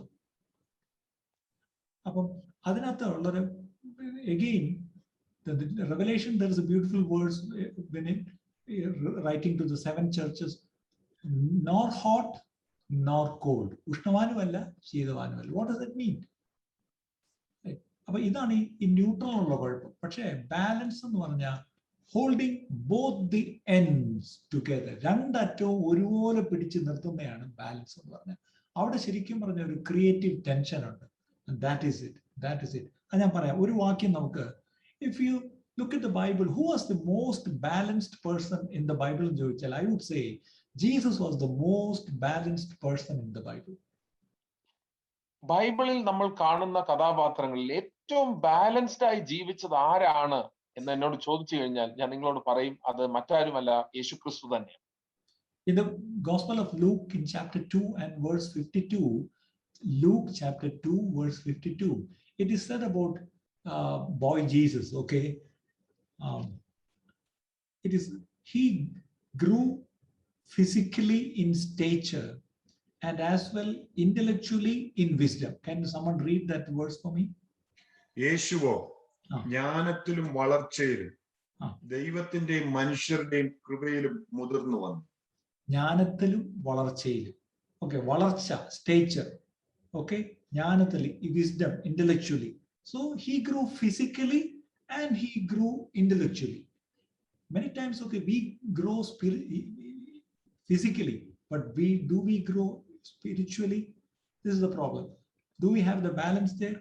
Again, he grew in favor with God. ദൈവത്തോടുള്ള പ്രീതി ഉണ്ടായിരുന്നു. And he grew as well socially also in favor with men. അല്ലെ, ദൈവത്തോടുള്ള, മലയാളത്തിൽ ഒന്നുകൂടെ വായിക്കാമോ? യേശുവോ ജ്ഞാനത്തിലും വളർച്ചയിലും ദൈവത്തിന്റെയും മനുഷ്യരുടെയും കൃപയിലും മനുഷ്യരുടെയും കൃപയിൽ നിന്നാണ്. In favour with God and in favour with men എന്നാണ്. അല്ലെ, അപ്പൊ look at the balance. Physically in stature, intellectually in wisdom, spiritually in favour with God and socially in favour with men. അല്ലെ, ഇന്ന് നമ്മുടെ പ്രശ്നം, ദൈവത്തോടൊന്ന് ഒത്തിരി അടുത്തിരുന്നാൽ നമുക്ക് മനുഷ്യരുമായിട്ട് ബന്ധമില്ല, മനുഷ്യരുമായിട്ട് ഒത്തിരി അടുത്തിരുന്നാൽ ദൈവമായിട്ട് ബന്ധമില്ല. കണ്ടോ, അവിടെ ഒരു ബാലൻസ് നമ്മൾ കീപ്പ് ചെയ്യുന്നില്ല. അല്ലെ, യേശുവിനെ നോക്കിയേ, look at the well balanced personality of Jesus. He was in favor with God, he was in favor with men. He grew physically in stature, at the same time he grew in wisdom. So even this is the kind of wholesome growth that we should have in our Christian lives also. Okay, so I'm going to go to some areas of the Bible in our life, day-to-day life, where we need to have this balance. Okay, understanding about the balance which is said in the scriptures. Okay, the first area which we are going to see is actually the love of God and the wrath of God. We all talk about the love of God, but definitely when you talk about the love of God, you definitely need to talk about the wrath of God also. അങ്ങനെ നമുക്ക് balance ആവശ്യമുള്ള ചില ദൈവവചന വിഷയങ്ങളിലേക്ക് നമ്മുടെ ശ്രദ്ധ തിരിക്കുകയാണ്. ആദ്യമായി നമ്മൾ ചിന്തിക്കുവാൻ പോകുന്നത് ഈ വിഷയമാണ്. ദൈവത്തിന്റെ സ്നേഹവും ദൈവത്തിന്റെ കോപവും. പലപ്പോഴും നമ്മൾ ദൈവത്തിന്റെ സ്നേഹത്തെ മാത്രം ചിന്തിച്ച് സംസാരിക്കുന്നവരാണ്. എന്നാൽ അതിനോടൊപ്പം തന്നെ ദൈവത്തിന്റെ കോപം എന്തെന്ന് മനസ്സിലാക്കേണ്ടത് ആവശ്യമാണ്. Sometimes some people ask, okay, God is too loving to send anyone to eternal hell. God is too loving that he will not send anyone to eternal hell. ചിലരൊക്കെ ഇങ്ങനെ പറയാറുണ്ട്, ദൈവം അത്രയ്ക്ക് സ്നേഹവാനാണ്, ഒരിക്കലും നിത്യമായ ഒരു നരകത്തിലേക്ക് മനുഷ്യരെ താൻ തള്ളിവിടുകയില്ല. Another person commented, okay, at the same time God is too holy to allow a sinner into heaven. എന്നാൽ അതേസമയം വേറൊരു മനുഷ്യൻ ഇങ്ങനെ ഒരു കാര്യം പറഞ്ഞു, ദൈവം അതിവിശുദ്ധനാണ്, അതുകൊണ്ട് ഒരു പാപിയെ പോലും സ്വർഗത്തിലേക്ക് താൻ കയറ്റുകയില്ല. So my question is, where do you stand? അന്നേരം എന്റെ ചോദ്യം ഇങ്ങനെയാണ്, അന്നേരം താങ്കൾ എവിടെ നിൽക്കുന്നു? God is loving, no doubt about it. ദൈവം സ്നേഹവാനാണ്, യാതൊരു സംശയവുമില്ല. But he is holy also, holy. എന്നാൽ അതേസമയം ദൈവം പരിശുദ്ധനാണ്. And he is very well balanced in that.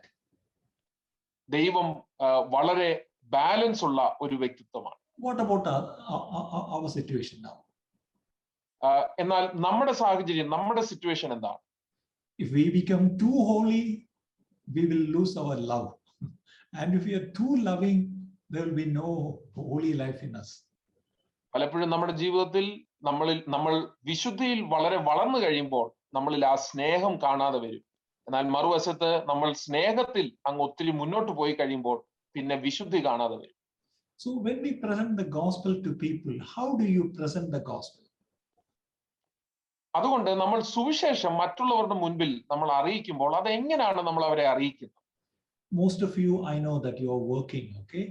When you are working, definitely there will be an urge inside of you to share the gospel or maybe share about Jesus to your colleagues or fellow workers or anyone. How do you share? What do you talk about Jesus? What do you talk about your Christian life? എനിക്കറിയാം നിങ്ങൾ പലരും ജോലി ചെയ്യുന്നവരാണ്. നിങ്ങളുടെ ജോലി സ്ഥലത്ത് കൂടെ ജോലി ചെയ്യുന്നവരോട് സുവിശേഷം പങ്കുവയ്ക്കുവാനുള്ള ആഗ്രഹം നിങ്ങളുടെ ഉള്ളിൽ ഉണ്ട് എന്ന് ഞാൻ മനസ്സിലാക്കുന്നു. എന്നാൽ നിങ്ങൾ അവരോട് യേശുവിനെ കുറിച്ച് എന്താണ് പറയുന്നത്? എന്താണ് സുവിശേഷത്തെ കുറിച്ച് നിങ്ങൾ പറയുന്നത്? Many times we only talk about the love of God, maybe the love of Jesus. But when Paul or Peter, okay, they were not talking about the love of God alone. They definitely talk about the wrath of God, including the judgment of God. പലപ്പോഴും നമ്മൾ യേശുവിനെ പരിചയപ്പെടുത്തുമ്പോൾ നമ്മൾ യേശുവിന്റെ സ്നേഹത്തെക്കുറിച്ച് അല്ലെങ്കിൽ ദൈവ സ്നേഹത്തെക്കുറിച്ച് മാത്രമായിരിക്കാം നമ്മൾ പറയുന്നത്. എന്നാൽ വചനത്തിൽ പൗലോസോ പത്രോസോ സംസാരിക്കുന്നത് നമ്മൾ കേൾക്കുമ്പോൾ എപ്പോഴും അവർ ദൈവത്തിന്റെ സ്നേഹം മാത്രമല്ല ദൈവത്തിന്റെ കോപത്തെക്കുറിച്ചും അവർ പറയുമായിരുന്നു. For a broken man, for a repentant sinner, definitely you should present the love of God. ഒരു തകർന്ന മനുഷ്യനോട് അല്ലെങ്കിൽ മാനസാന്തരപ്പെടുന്ന ഒരു പാപിയോട് തീർച്ചയായിട്ടും നിങ്ങൾ അവതരിപ്പിക്കേണ്ടത് ദൈവത്തിന്റെ സ്നേഹമാണ്. But for a stiff-necked person, the wrath of God should be stressed. എന്നാൽ കഠിന ഹൃദയമുള്ള കേൾക്കുവാൻ മനസ്സില്ലാത്ത ഒരാളോട് നിങ്ങൾ തീർച്ചയായിട്ടും ദൈവത്തിന്റെ ആ കോപത്തെ കുറിച്ചാണ് നിങ്ങൾ പറയേണ്ടത്. Especially nowadays, I always am very careful when I talk to the churches. I sometimes feel that we need to stress the wrath of God nowadays to the church of God, especially in the churches in Kerala. ഞാൻ പലപ്പോഴും പല സഭകളിൽ സംസാരിക്കുമ്പോൾ, പ്രത്യേകിച്ച് കേരളത്തിലുള്ള സഭകളിൽ സംസാരിക്കുമ്പോൾ എനിക്ക് വരുന്നതായ ഒരു ചിന്തയാണ് യഥാർത്ഥത്തിൽ ദൈവത്തിന്റെ കോപത്തെ കുറിച്ച് പഠിപ്പിക്കുവാനും അതിന് ഊന്നൽ കൊടുക്കുവാനും ഒരു സമയമായിരിക്കും. But when you talk to the sinners outside, okay, the people who are broken outside, tell them about the love of God.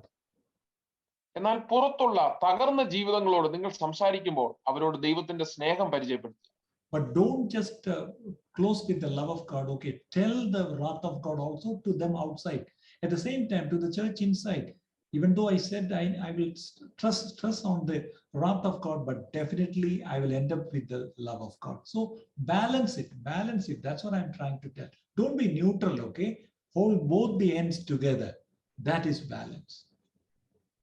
ഞാൻ ഇത് നിങ്ങളോട് പറയുമ്പോൾ പുറത്തുള്ളവരോടും ദൈവത്തിന്റെ കോപം അറിയിക്കേണ്ടത് ആവശ്യമാണ്.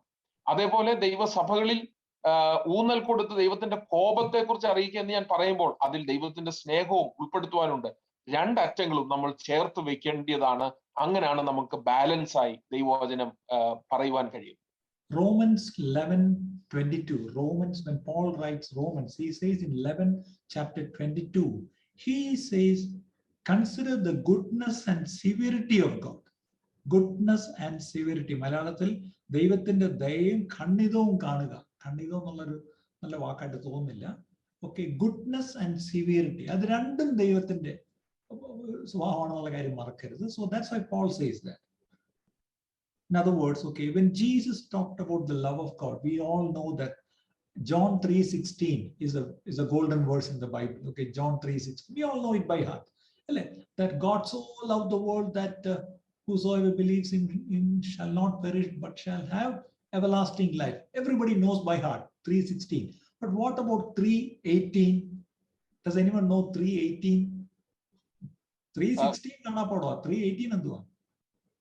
യോഹന്നാന്റെ സുവിശേഷം 3:16 നമുക്ക് എല്ലാവർക്കും മനഃപ്പാഠമായിരിക്കുന്ന ഒരു സുവർണ വാക്യമാണ്. ദൈവം ലോകത്തെ സ്നേഹിച്ചത് കൊണ്ട് തന്റെ ഏകജാതനായ പുത്രനെ നമുക്കായി ഏൽപ്പിച്ചു തന്നു. എന്നാൽ അതേപോലെ 3:18 നമ്മളിൽ എത്ര പേർക്ക് മനഃപ്പാഠമായിട്ടുണ്ട്?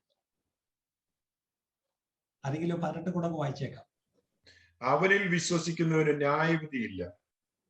വിശ്വസിക്കാത്തവന് ദൈവത്തിന്റെ ഏകജാതനായ പുത്രന്റെ നാമത്തിൽ വിശ്വസിക്കായികയാൽ ന്യായവിധി വന്നു കഴിഞ്ഞു. No, he talks about the love of God in 16, but he talks about the judgment in 18. So there is a balance there. 16-ാമത്തെ വാക്യത്തിൽ ദൈവത്തിന്റെ സ്നേഹത്തെ കുറിച്ച് പറയുന്നുവെങ്കിലും 18-ാമത്തെ വാക്യത്തിൽ ദൈവത്തിന്റെ ന്യായവിധിയെ കുറിച്ച് പറയുന്നു. അങ്ങനെ അവിടെ നമുക്കൊരു ബാലൻസ് കാണുവാൻ കഴിയും. Mark 16:16 is one of our favorite words. So he who believes and is baptized will be saved. But the same verse later says, but he who does not believe will be condemned. വിശ്വസിക്കുകയും സ്നാനമേൽക്കുകയും ചെയ്യുന്നവൻ രക്ഷിക്കപ്പെടും. നമ്മൾ സ്നാനപ്പെടുത്താൻ വേണ്ടി ആ വാക്യത്തിന്റെ അത്രയും മാത്രം പറയും. വിശ്വസിക്കാത്തവനോ ശിക്ഷാവിധിയിലാവപ്പെടും.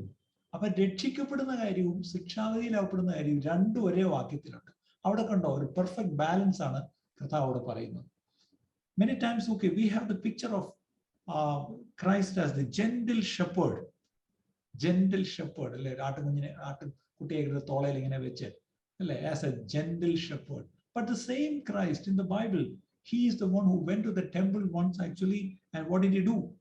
He was actually driving out the businessmen with a whip.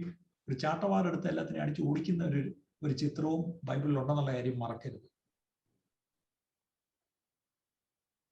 Many times we only speak about the love of Christ. Okay? അത് മാത്രം പറഞ്ഞുകൊണ്ടിരിക്കരുത്. അതേ സമയത്ത് we should talk about the wrath of God also. But if we are only talking about the wrath of God, then you will only create sad Christians. Okay? ഒരിക്കലും മുഖത്തൊരു സന്തോഷമില്ലാത്ത ക്രിസ്ത്യാനികളായി പോകും. അങ്ങനെയല്ല. ദൈവത്തിന്റെ സ്നേഹവും ദൈവത്തിന്റെ ക്രോധവും ഇത് രണ്ടും ഒരുപോലെ നമ്മൾ പറയണം. കാരണം ബൈബിളിൽ യേശു ആണേലും അപ്പോസ്തലന്മാരാണേലും അത് കൃത്യമായിട്ട് ചെയ്തിരുന്നു. So this is a small warning to all of you who share the gospel with others. Don't just stop with just saying the love of God. Okay? Say the love of God. But after that, tell a day of judgment is coming. We will all have to go and stand in front of Christ and give an account of our lives. Okay? So that we need to, in other words, the word is, we need to confront people with the gospel of Christ. We need to confront people with the gospel of Christ. Nowadays, church, we don't do it actually. We are very afraid. Number one, we are afraid. Number two, we don't want to offend anyone. Okay, we don't want to lose friendships. That's why instead of offending, we think that when we talk about judgment and all, it's an offense. Yes, the word of God, when you preach the gospel, it can be offensive to others. That's okay. But there is power in the word of God. There is power in the gospel to bring salvation to people. അതുകൊണ്ടാണ് നമ്മൾ ഈ നാളുകളിൽ സുവിശേഷം അറിയിക്കുമ്പോൾ നമ്മൾ വളരെ ശ്രദ്ധയോടെ ദൈവത്തിന്റെ സ്നേഹത്തെക്കുറിച്ച് മാത്രമല്ല, വരുവാനുള്ള ക്രിസ്തുവിന്റെ മുൻപിൽ നമ്മൾ നിൽക്കുന്ന ആ ന്യായവിധി ദിവസത്തെക്കുറിച്ചും മനുഷ്യരോട് നമ്മൾ അറിയിക്കേണ്ടതാകും. എന്നാൽ നമ്മൾ പലപ്പോഴും അങ്ങനെ സുവിശേഷം കൊണ്ട് മനുഷ്യരെ നമ്മൾ എതിരിടാറില്ല. കാരണം നമ്മൾ ചിന്തിക്കുന്നത് അങ്ങനെ നമ്മൾ ചെയ്താൽ, ദൈവത്തിന്റെ ന്യായവിധിയെക്കുറിച്ച് പറഞ്ഞാൽ നമ്മുടെ ഫ്രണ്ട്ഷിപ്സ്, നമ്മുടെ കൂട്ടുകാരെ നമുക്ക് നഷ്ടപ്പെട്ടു പോകും എന്ന ചിന്ത നമ്മളെ ഭരിക്കുന്നുണ്ട്. നമുക്ക് അങ്ങനെ പേടിയുണ്ട്. എന്നാൽ അങ്ങനെയല്ല. ദൈവവചനം പറയുന്നത് അതിന്റെ പൂർണ്ണതയിൽ അത് നമ്മൾ അവതരിപ്പിക്കുമ്പോൾ അതിൽ അടങ്ങിയിട്ടുള്ള ഒരു ശക്തിയുണ്ട് എന്ന് ദൈവവചനം നമ്മളെ ഓർമ്മിപ്പിക്കും. How many believe that? How many believe that there is power in the word of God? There is power in the gospel. Okay, സുവിശേഷത്തിലും ദൈവത്തിലും ശക്തിയുണ്ട് എന്നുള്ള കാര്യം നമ്മൾ മറക്കരുത്. Okay, so the first point was actually the love of God and the wrath of God. ദൈവ സ്നേഹവും ദൈവത്തിന്റെ ക്രോധം അല്ലെങ്കിൽ കോപം, ഇത് രണ്ടും തമ്മിൽ ഒരു ബാലൻസ് നമ്മൾ എപ്പോഴും കീപ്പ് ചെയ്യുന്നത്. എപ്പോഴും സ്നേഹത്തെ പറ്റി മാത്രം പറയരുത്, എപ്പോഴും കോപത്തെ പറ്റി മാത്രം പറയരുത്. ഇത് രണ്ടും പറയരുത്. As parents, you all know that sometimes you may punish your child, but the same time you punish, and the next time you go and hug the child and show love. Okay, same thing. Okay. നമ്മളും നമ്മുടെ കുഞ്ഞുങ്ങളോട് ചിലപ്പോഴൊക്കെ നമ്മൾ അവരോട് കോപിച്ച് അവരെ തർജ്ജനം ചെയ്യും, ശാസിക്കുകയും ചെയ്യുമെങ്കിലും പിന്നീട് നമ്മൾ അവരെ വീണ്ടും സ്നേഹിച്ച് ആലിംഗനം ചെയ്യുന്നത് പോലെ ദൈവത്തിന്റെ സ്നേഹവും ദൈവത്തിന്റെ കോപവും ഒരുമിച്ച് ബാലൻസായി നമുക്കത് ചിന്തിക്കുവാനും അനുഭവിക്കുവാനും അവതരിപ്പിക്കുവാനും കഴിയും. Okay, the second point, what I'm going to bring in this area of balance is actually Old Testament and the New Testament. How do we keep the balance? രണ്ടാമത്തെ വിഷയം നമ്മൾ ജീവിതത്തിൽ ബാലൻസിനെ കുറിച്ച് പറയുമ്പോൾ പഴയ നിയമവും പുതിയ നിയമവും ഇത് തമ്മിലുള്ള ബാലൻസ് നമ്മൾ എങ്ങനെയാണ് കീപ്പ് ചെയ്യുന്നത് എന്ന് നമ്മൾ മനസ്സിലാക്കും. We all know that both the testaments, okay, together make the word of God. നമുക്ക് Both the എല്ലാവർക്കും New Testament, Old Testament. Yeah. കൂടെ ചേരുന്നതാണ് ദൈവവചനം. I'm talking now. You all know that it's my mouth is speaking. But remember, I have an upper lip and I have a lower lip. And both the lips actually constitute the mouth. Okay, same thing. The two testaments, Old Testament and the New Testament, they are the two lips of God. മേൽചുണ്ടും കീഴ്ചുണ്ടും ഉള്ളതുപോലെ. ഞാൻ നിങ്ങളോട് സംസാരിക്കുമ്പോൾ എൻ്റെ ചുണ്ടുകൾ അനങ്ങുന്നത് നിങ്ങൾ കാണുന്നു. അതിന്റെ മുകൾ ഭാഗവും താഴത്തെ ഭാഗവും ഒരുമിച്ച് പ്രവർത്തിക്കുമ്പോഴാണ് നിങ്ങൾക്ക് അത് മനസ്സിലാക്കുവാൻ കഴിയും ഞാൻ പറയുന്ന വാക്കുകൾ. എന്നതുപോലെ ദൈവം നമ്മളോട് സംസാരിക്കുമ്പോൾ തന്റെ ചുണ്ടുകളാണ് പഴയ നിയമവും പുതിയ നിയമവും. The New Testament is concealed in the Old. പുതിയ നിയമം പഴയ നിയമത്തിൽ മറഞ്ഞിരുന്നു, അല്ലേ? And the Old is revealed in the New Testament. പഴയ നിയമത്തിൽ പറയാത്തത് പുതിയ നിയമത്തിൽ കൂടെ നമുക്ക് വെളിപ്പെടുത്തി കിട്ടി. അപ്പം രണ്ടും അന്യോന്യം അതുപോലെ കണക്ട് ചെയ്താണ് നമ്മൾ കാണുന്നത്. Okay, especially that's why Paul says to Timothy, we read it actually, all scripture is profitable. 2 Timothy 3:16. All scripture is profitable. നീതീകരണത്തിനും ശാസ്ത്രത്തിനും ഉപദേശത്തിനും അഭ്യസനത്തിനും പ്രയോജനമുള്ളത്. എന്താ പ്രയോജനമുള്ളത്? എല്ലാ തിരുവെഴുത്തും, അല്ലെ? All scripture is profitable. ഞാൻ മൊത്തം വാക്യം വായിക്കുന്നില്ല, അതിന്റെ രണ്ടും വാക്ക്. ഓൾ സ്ക്രിപ്ചർ പ്രോഫിറ്റബിൾ, അങ്ങനെ മാത്രം എടുത്തേ. ഓൾ സ്ക്രിപ്ചർ, അല്ലെ? ചിലർക്ക് എന്ന് പറയുന്നു പുതിയ നിയമം മാത്രം മതി, ചിലർ പറയുന്നത് പഴയ നിയമം വേണ്ടേ വേണ്ട, ചിലർക്ക് പഴയ നിയമമേ ഉള്ളൂ, എപ്പോഴും ദാവീദും ഗോലിയാത്തും മാത്രമേ ഉള്ളൂ, പുതിയ നിയമത്തിൽ ഒന്നുമില്ല. അപ്പൊ ഇങ്ങനെ ഒരു കൺഫ്യൂഷൻ നമ്മൾ എപ്പോഴും കാണാറുണ്ട്. But here Paul says no, all scripture is profitable. When Paul was writing these scriptures, remember there was only the Old Testament. New Testament അന്ന് ഇല്ല പോലും ഇല്ലായിരുന്നു. പക്ഷെ he says, if Old Testament was needed for Paul and Peter and even for Jesus, how much more we too need the Old Testament. Many times I have heard preachers saying, hey, we don't need the Old Testament. Okay, പഴയ നിയമം കിറുക്കളാം എന്ന് പറയുന്ന പ്രസംഗരെ ഞാൻ കേട്ടിട്ടുണ്ട്. പഴയ നിയമം കിറുക്കളാണെന്ന് നമ്മളോട് പറഞ്ഞിട്ടില്ല. പഴയ നിയമവും പുതിയ നിയമവും കൂടെ ചേരുന്നത് തന്നെയാണ്, മേൽചുണ്ടും കീഴ്ചുണ്ടും കൂടെ ചേരുമ്പോഴാണ് ഒരു അധരമാകുന്നത്. സോ ദൈവത്തിന്റെ അധരമായിട്ട് ഈ വചനം നിൽക്കുന്നുവെങ്കിൽ അവിടെ ഓൾഡ് ടെസ്റ്റ്മെന്റും ഉണ്ട്, ന്യൂ ടെസ്റ്റ്മെന്റും ഉണ്ട്. ഇത് വളരെ വളരെ പ്രധാനമാണ്. Okay, that's why in 2 Timothy 2:15, 2 Timothy 2:15, 2 Timotheos 2:15, സത്യവചനത്തെ യഥാർത്ഥമായി പ്രസംഗിച്ചുകൊണ്ട് ലജ്ജിപ്പാൻ സംഗതിയില്ലാത്ത വേലക്കാരനായി ദൈവത്തിന് കൊള്ളാവുന്നവനായി നിൽപ്പാൻ ശ്രമിക്കുക. അവിടെ ശരിക്കും പറഞ്ഞാൽ ഇംഗ്ലീഷിൽ കുറച്ചുകൂടി കറക്റ്റ് ഒരു യൂസേജ് വരും. Rightly divide the word of truth. സത്യവചനത്തെ യഥാർത്ഥമായി പ്രസംഗിച്ചുകൊണ്ടെന്നാണ് മലയാളത്തിൽ കിടക്കുന്നത്. പക്ഷെ ഇംഗ്ലീഷിൽ റൈറ്റ്ലി ഡിവൈഡിങ് ദ ട്രൂത്ത്, അല്ലേ? The thing is, okay, നമ്മൾ ഓൾഡ് ടെസ്റ്റ്മെന്റ് ആയാലും ന്യൂ ടെസ്റ്റ്മെന്റ് ആയാലും അവിടെ എല്ലാം നമ്മൾ ശ്രദ്ധിക്കേണ്ട കാര്യം, ഓക്കെ, പഴയ നിയമത്തിൽ lot of things in the Old Testament is actually a warning for us. Jesus, especially when he spoke to the people, he always took a lot of Old Testament characters and gave them as examples. For example, Abraham or Moses or Elijah, all these people were examples to follow. And there were some characters which don't be like them. ലോത്തിന്റെ ഭാര്യയെ പോലെ ആവരുത്, അല്ലെ? അങ്ങനെ പല cases ഉണ്ട്. അതുപോലെ in the New Testament actually whatever happened to the people of Israel in the old, അതെന്തിനാ new ടെസ്റ്റ്മെന്റിൽ തന്നിരിക്കുന്നത്? ഫോർ us, നമുക്കൊരു ചില കാര്യങ്ങൾ പഠിക്കാൻ വേണ്ടിയാണ്, അല്ലെ? ചില കാര്യങ്ങൾ നമ്മൾ ഒഴിഞ്ഞു പോകാനും ചില കാര്യങ്ങൾ നമ്മൾ വളരെ ജാഗ്രതയോടെ ഇരിക്കാനും വേണ്ടിയാണ്. God is talking about the Old Testament is talking in detail about the children of Israel. നമ്മൾ ദൈവവചനത്തിൽ കാണുന്നത് പഴയ നിയമത്തിലുള്ള അനേക സംഭവങ്ങളും കഥാപാത്രങ്ങളും പുതിയ നിയമത്തിൽ വരുമ്പോൾ അത് നമുക്കൊരു മുന്നറിയിപ്പായി, ഒരു ബുദ്ധി ഉപദേശത്തിനായി പറഞ്ഞിരിക്കുന്നു എന്നത് നമ്മൾ കാണുവാൻ കഴിയും. യേശു കർത്താവും പലരെയും അങ്ങനെ പഴയ നിയമത്തിൽ നിന്ന് ഓർക്കുന്നതായി, ഒരു ഉദാഹരണത്തിന് ലോത്തിന്റെ ഭാര്യയെ പോലെ ആകരുത് എന്ന് പറയുന്നതായിട്ടൊക്കെ നമുക്ക് കാണുവാൻ കഴിയും. First Corinthians 10:11 ആണ് ഞാനിപ്പം പറഞ്ഞ വാക്യം. First Corinthians 10:11. Now all these things happen to them, that means Israel, as examples, and they are written for our admonition, on whom the ends of the ages have come. ഇത് ദൃഷ്ടാന്തമായിട്ട് അവർക്ക് സംഭവിച്ചു. ലോകാവസാനം വന്നെത്തിരിക്കുന്ന നമുക്ക് ഉണ്ടോ, നമുക്ക് ബുദ്ധിയോപദേശത്തിനായി എഴുതിയിരിക്കുന്നു. സോ ഓൾഡ് ടെസ്റ്റ്മെന്റ് വേണ്ടെന്ന് പറഞ്ഞാൽ പിന്നെ എങ്ങനെയാ ശരിയാകുന്നത് അല്ലേ?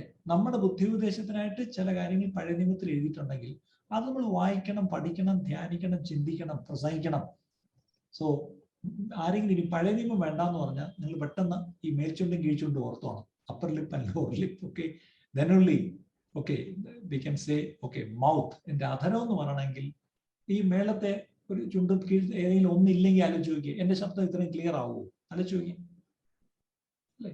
So if we need to talk, we need upper lip and the lower lip. How much more we need the Old Testament and the New Testament, which are the mouthpiece of God. അല്ലെങ്കിൽ കർത്താവിന്റെ വായാണ് ശരിക്കും പറഞ്ഞ പഴയ നിയമവും പുതിയ നിയമവും. So ആ confusion ആർക്കും വേണ്ട. എവിടെയെങ്കിലും ദാവീദിന്റെയും ഗോലിയാത്തിന്റെയും പ്രസംഗം കേട്ടാൽ നിങ്ങൾ എന്താ പറഞ്ഞ ഒഫൻഡഡ് ആവണ്ട. പക്ഷേ ഇത് മാത്രമാണ് എല്ലാ ആഴ്ചയും കേൾക്കുന്നെങ്കിൽ ആ പാസ്റ്ററോട് സ്നേഹത്തിൽ പോയെന്ന് പറയുക, ദാവീദും ഗോലിയാത്തും കൊള്ളാം പാസ്റ്ററെ, പറ്റി യേശുവിലേക്ക് വന്ന് നിർത്തണമെന്ന് അല്ലേ? Any Old Testament passage will finally lead you to the New Testament, especially to the cross. അത് കുരിശിലേക്ക് അത് വരണം അല്ലേ? എന്നാലേ അതൊരു പൂർത്തീകരണത്തിലേക്ക് വരുന്നത്. അതാണ് നമ്മൾ ചിന്തിക്കേണ്ട കാര്യം. That's all we should be keeping in mind. Any Old Testament passage, okay, if you start there and stop there, something is missing. Anything, it is only a shadow. Okay, the original actually is in the New Testament. അല്ലേ? നിഴലും പൊരുളും എന്ന് പറയത്തില്ല. So shadow ആണ് old ടെസ്റ്റ്മെന്റിൽ കിടക്കുന്നത്. The pass over, ഇതെല്ലാം നമ്മൾ ശരിക്കറിയാം. It was shadow. പക്ഷേ അതിന്റെ ഒറിജിനൽ എവിടെ സംഭവിച്ചത്? when Christ came. So everything in the Old Testament is needed, but you need to finally come to the Old Testament so that you will see the fulfillment of the Old Testament event or whatever. അതുകൊണ്ട് നമ്മൾ പഴയ നിയമത്തിൽ കാണുന്ന ഏതൊരു സംഭവവും അതിന്റെ പൂർണ്ണമായ വെളിപ്പാടും അതിന്റെ പൂർണ്ണമായ അർത്ഥവും മനസ്സിലാക്കുവാൻ നമ്മൾ പുതിയ നിയമത്തിലേക്ക് വരികയും പ്രത്യേകിച്ച് യേശു കർത്താവിന്റെ ക്രൂശിലേക്ക് അത് നമ്മളെ നയിക്കുവാനും ഇടയാകും. Okay, so what I'm trying to tell you, I'm talking about the balance. Okay, so the balance between the Old Testament and the New Testament, that's what I was telling now. ഞാൻ നിങ്ങളോട് ഇപ്പോൾ പറഞ്ഞുകൊണ്ടിരുന്നത് പഴയ നിയമവും പുതിയ നിയമവും തമ്മിലുള്ള ബാലൻസിനെ കുറിച്ചാണ്. Okay, now we come to the third topic, the life and ministry. ജീവിതവും ശുശ്രൂഷയും. That's the third topic, life and ministry. മൂന്നാമത്തെ വിഷയത്തിലേക്ക് നമ്മൾ വരികയാണ്. അത് നമ്മുടെ ജീവിതവും നമ്മുടെ ശുശ്രൂഷയും എന്നുള്ള കാര്യം. Sometimes people say life first and ministry second. ചിലർ ഇങ്ങനെ പറയാറുണ്ട്, ആദ്യം ജീവിതം പിന്നെ ശുശ്രൂഷ. It sounds very good. It's a good slogan. അത് കേൾക്കാൻ വളരെ രസമുള്ള ഒരു പറച്ചിലാണ്. But both are equally important. എന്നാൽ ഇത് രണ്ടും ഒരുപോലെ ആവശ്യമുള്ളതാണ്. പണ്ടൊരു പാസ്റ്റർ പറഞ്ഞ ഓർക്കുന്നുണ്ട്, ഞങ്ങളുടെ ജീവിതം ശരിയല്ലെങ്കിൽ ഞങ്ങളുടെ ഉപദേശം കറക്റ്റാ എന്നൊരു പാസ്റ്റർ പറഞ്ഞ ഓർക്കുന്നുണ്ട്. So that's not balance. Okay, that's not balance. Okay, we need to take care of our life and take care of the ministry, both very seriously. നമ്മൾ വളരെ ശ്രദ്ധിക്കേണ്ടതാണ്. ഒരുപോലെ നമ്മുടെ ജീവിതവും നമ്മുടെ ശുശ്രൂഷയും നമ്മൾ ഒരുപോലെ കാക്കുവാൻ ശ്രമിക്കേണ്ടതാണ്. If you read John chapter 5 and verse 35, John 5 and verse 35, there we read about John the Baptist. യോഹന്നാന്റെ സുവിശേഷം 5-ാം അധ്യായം അതിന്റെ 35-ാമത്തെ വാക്യത്തിൽ യോഹന്നാൻ സ്നാപകനെ കുറിച്ചുള്ള ഒരു വാക്യം നമുക്ക് കാണുവാൻ കഴിയും. അവൻ ജ്വലിച്ചു പ്രകാശിക്കുന്ന വിളക്കായിരുന്നു. നിങ്ങൾ അല്പസമയത്തേക്ക് അവന്റെ വെളിച്ചത്തിൽ ഉല്ലസിപ്പാനിച്ചു. Okay, I just take the word. John the Baptist was a burning and shining lamp. Burning and shining. He burn and shine. നമുക്ക് എല്ലാവർക്കും arise and shine അറിയാം. എഴുന്നേറ്റ് പ്രകാശിക്കുക, അതെല്ലാവർക്കും അറിയാം. പക്ഷെ burning and shining എന്നാണ് it is told about John the Baptist. Okay, burning is what happens in a person. Burning അല്ലെ, ജ്വലിക്കുക, കത്തുക എന്നൊക്കെ പറയല്ലേ, അത് ഒരുവന്റെ ഉള്ളിലാണ്. Shining is what goes out to others from a person. Did you get the point? Burning happens inside, shining goes outside. So only when you burn, you will be able to shine. Okay, that means you will be a blessing to others. When I look at a candle, when a candle is burning, from the top it is burning, burning, burning, burning, and as long as the candle was burning, it was giving light to the neighborhood. So like that, our life, only when we burn, okay, it will shine, the light will go out. So our life is what is inside and ministry is what goes outside. So both are important. That's what I'm trying to tell you. യോഹന്നാന്റെ സുവിശേഷം 5-35 നമ്മൾ കാണുന്നത് യോഹന്നാൻ സ്നാപകനെ കുറിച്ച് എഴുതിയിരിക്കുന്ന ഒരു വിഷയം, താൻ ജ്വലിച്ച് പ്രകാശിച്ച ഒരു വെളിച്ചമായി. ജ്വലിക്കുക എന്നുള്ളത് നമ്മുടെ ആന്തരികമായ ഉള്ള ഒരു അനുഭവമാണ്. എന്നാൽ പ്രകാശിക്കുക എന്ന് പറയുന്നത് പുറമെ മറ്റുള്ളവർക്ക് നൽകുന്ന ഒരു അനുഭവമാണ്. ഇത് നമ്മുടെ ജീവിതത്തെയും ശുശ്രൂഷയും കാണിക്കുന്നു.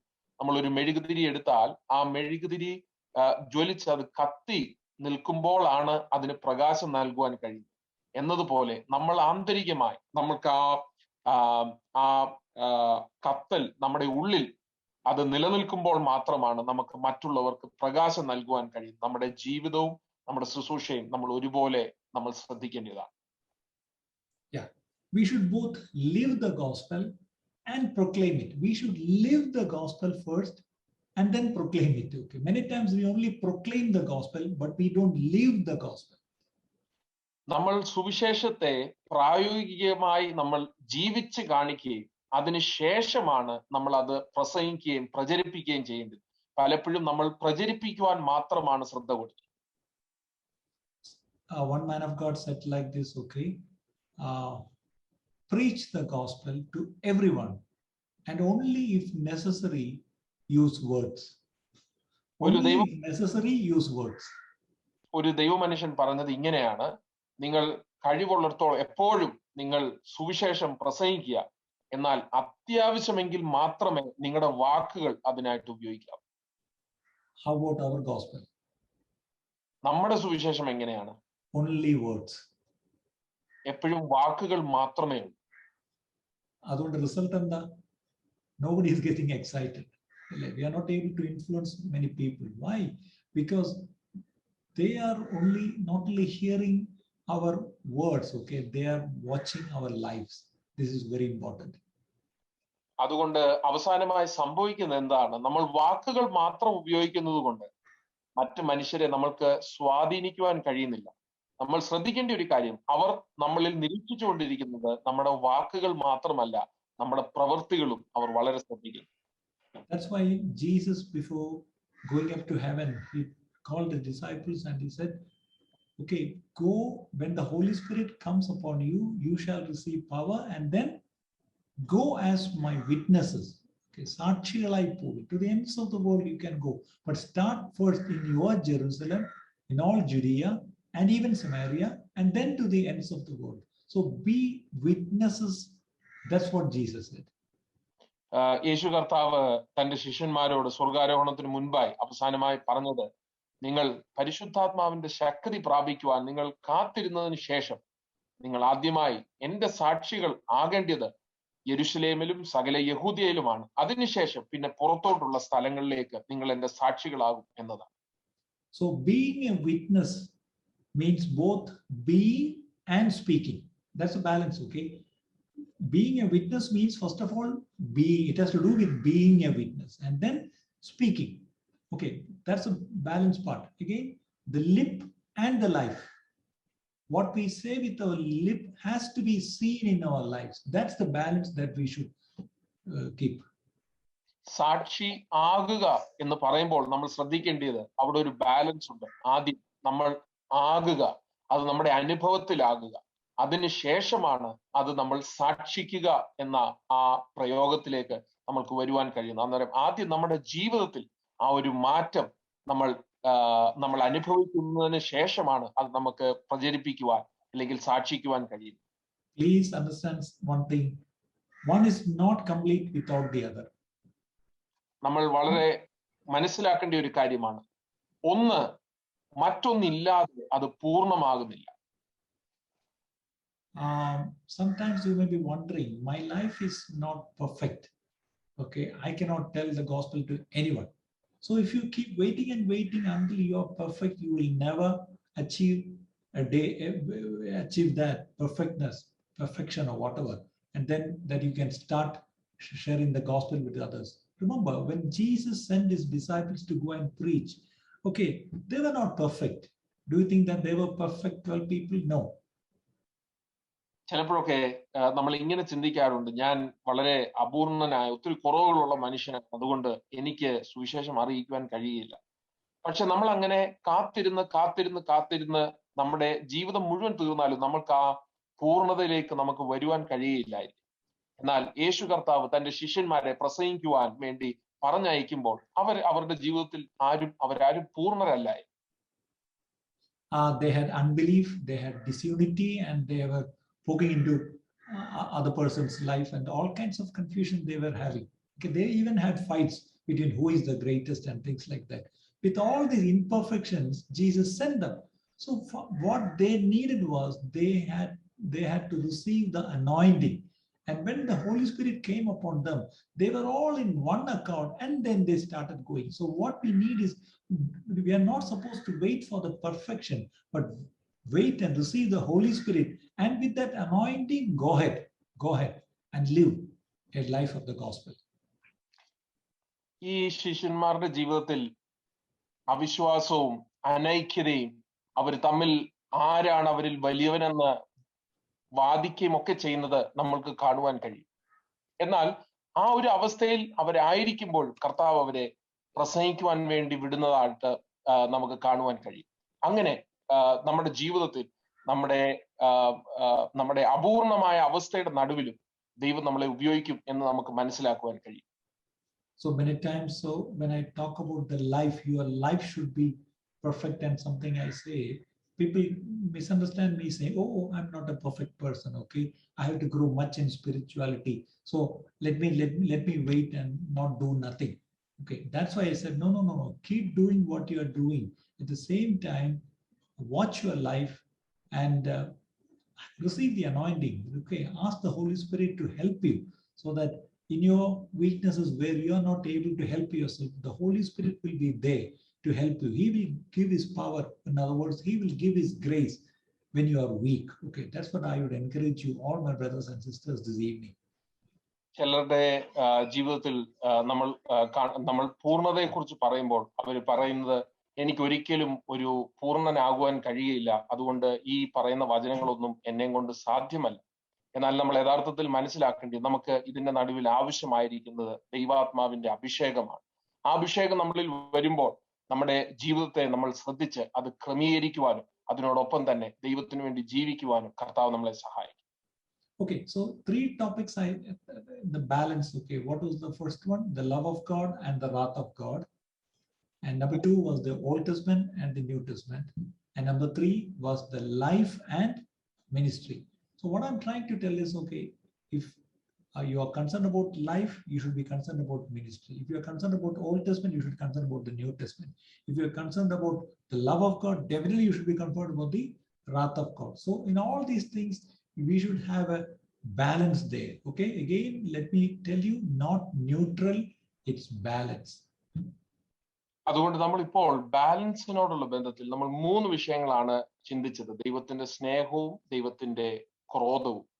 പിന്നെ നമ്മൾ ചിന്തിച്ചത് പഴയ നിയമവും പുതിയ നിയമവും. അതിനുശേഷം ജീവിതവും ശുശ്രൂഷയും. ഇതിലെല്ലാം നമ്മൾ മനസ്സിലാക്കേണ്ടത്, നമ്മൾ വെറും ഒരു ന്യൂട്രൽ അനുഭവത്തിലല്ല നമ്മൾ നിൽക്കേണ്ടത്. ദൈവം ആഗ്രഹിക്കുന്ന ആ ബാലൻസിൽ നമ്മൾ വളരുവാൻ ഇടയാകണം. നമ്മുടെ ജീവിതത്തിൽ നമ്മൾ ഒന്ന് മാത്രമാണ് ശ്രദ്ധിക്കുന്നതെങ്കിൽ അതിന്റെ മറുവശം കൂടെ നമ്മൾ ശ്രദ്ധിക്കുവാൻ തുടങ്ങണം. Okay, now I think I'll go for the 4th and stop today. ഞാൻ 4ാം കൂടെ പറഞ്ഞ് ഇന്ന് ഞാൻ സമാപിക്കുവാനാണ്. It's about the fruit and the gifts of the Holy Spirit. Fruit of the Holy Spirit and gifts of the Holy Spirit. ആത്മാവിന്റെ ഫലവും ആത്മാവിന്റെ വരങ്ങളും എന്ന വിഷയത്തെക്കുറിച്ച് ഞാൻ അവസാനമായി ചിന്തിക്കുവാൻ ആഗ്രഹിക്കുന്നു. This is also another confusing subject. ഇതും മനുഷ്യരുടെ ഉള്ളിൽ വളരെ സംശയങ്ങൾ ഉളവാക്കുന്ന മറ്റൊരു വിഷയമാണ്. One man of God said like this: Christians can be are classified, broadly classified as charismatics and non-charismatics.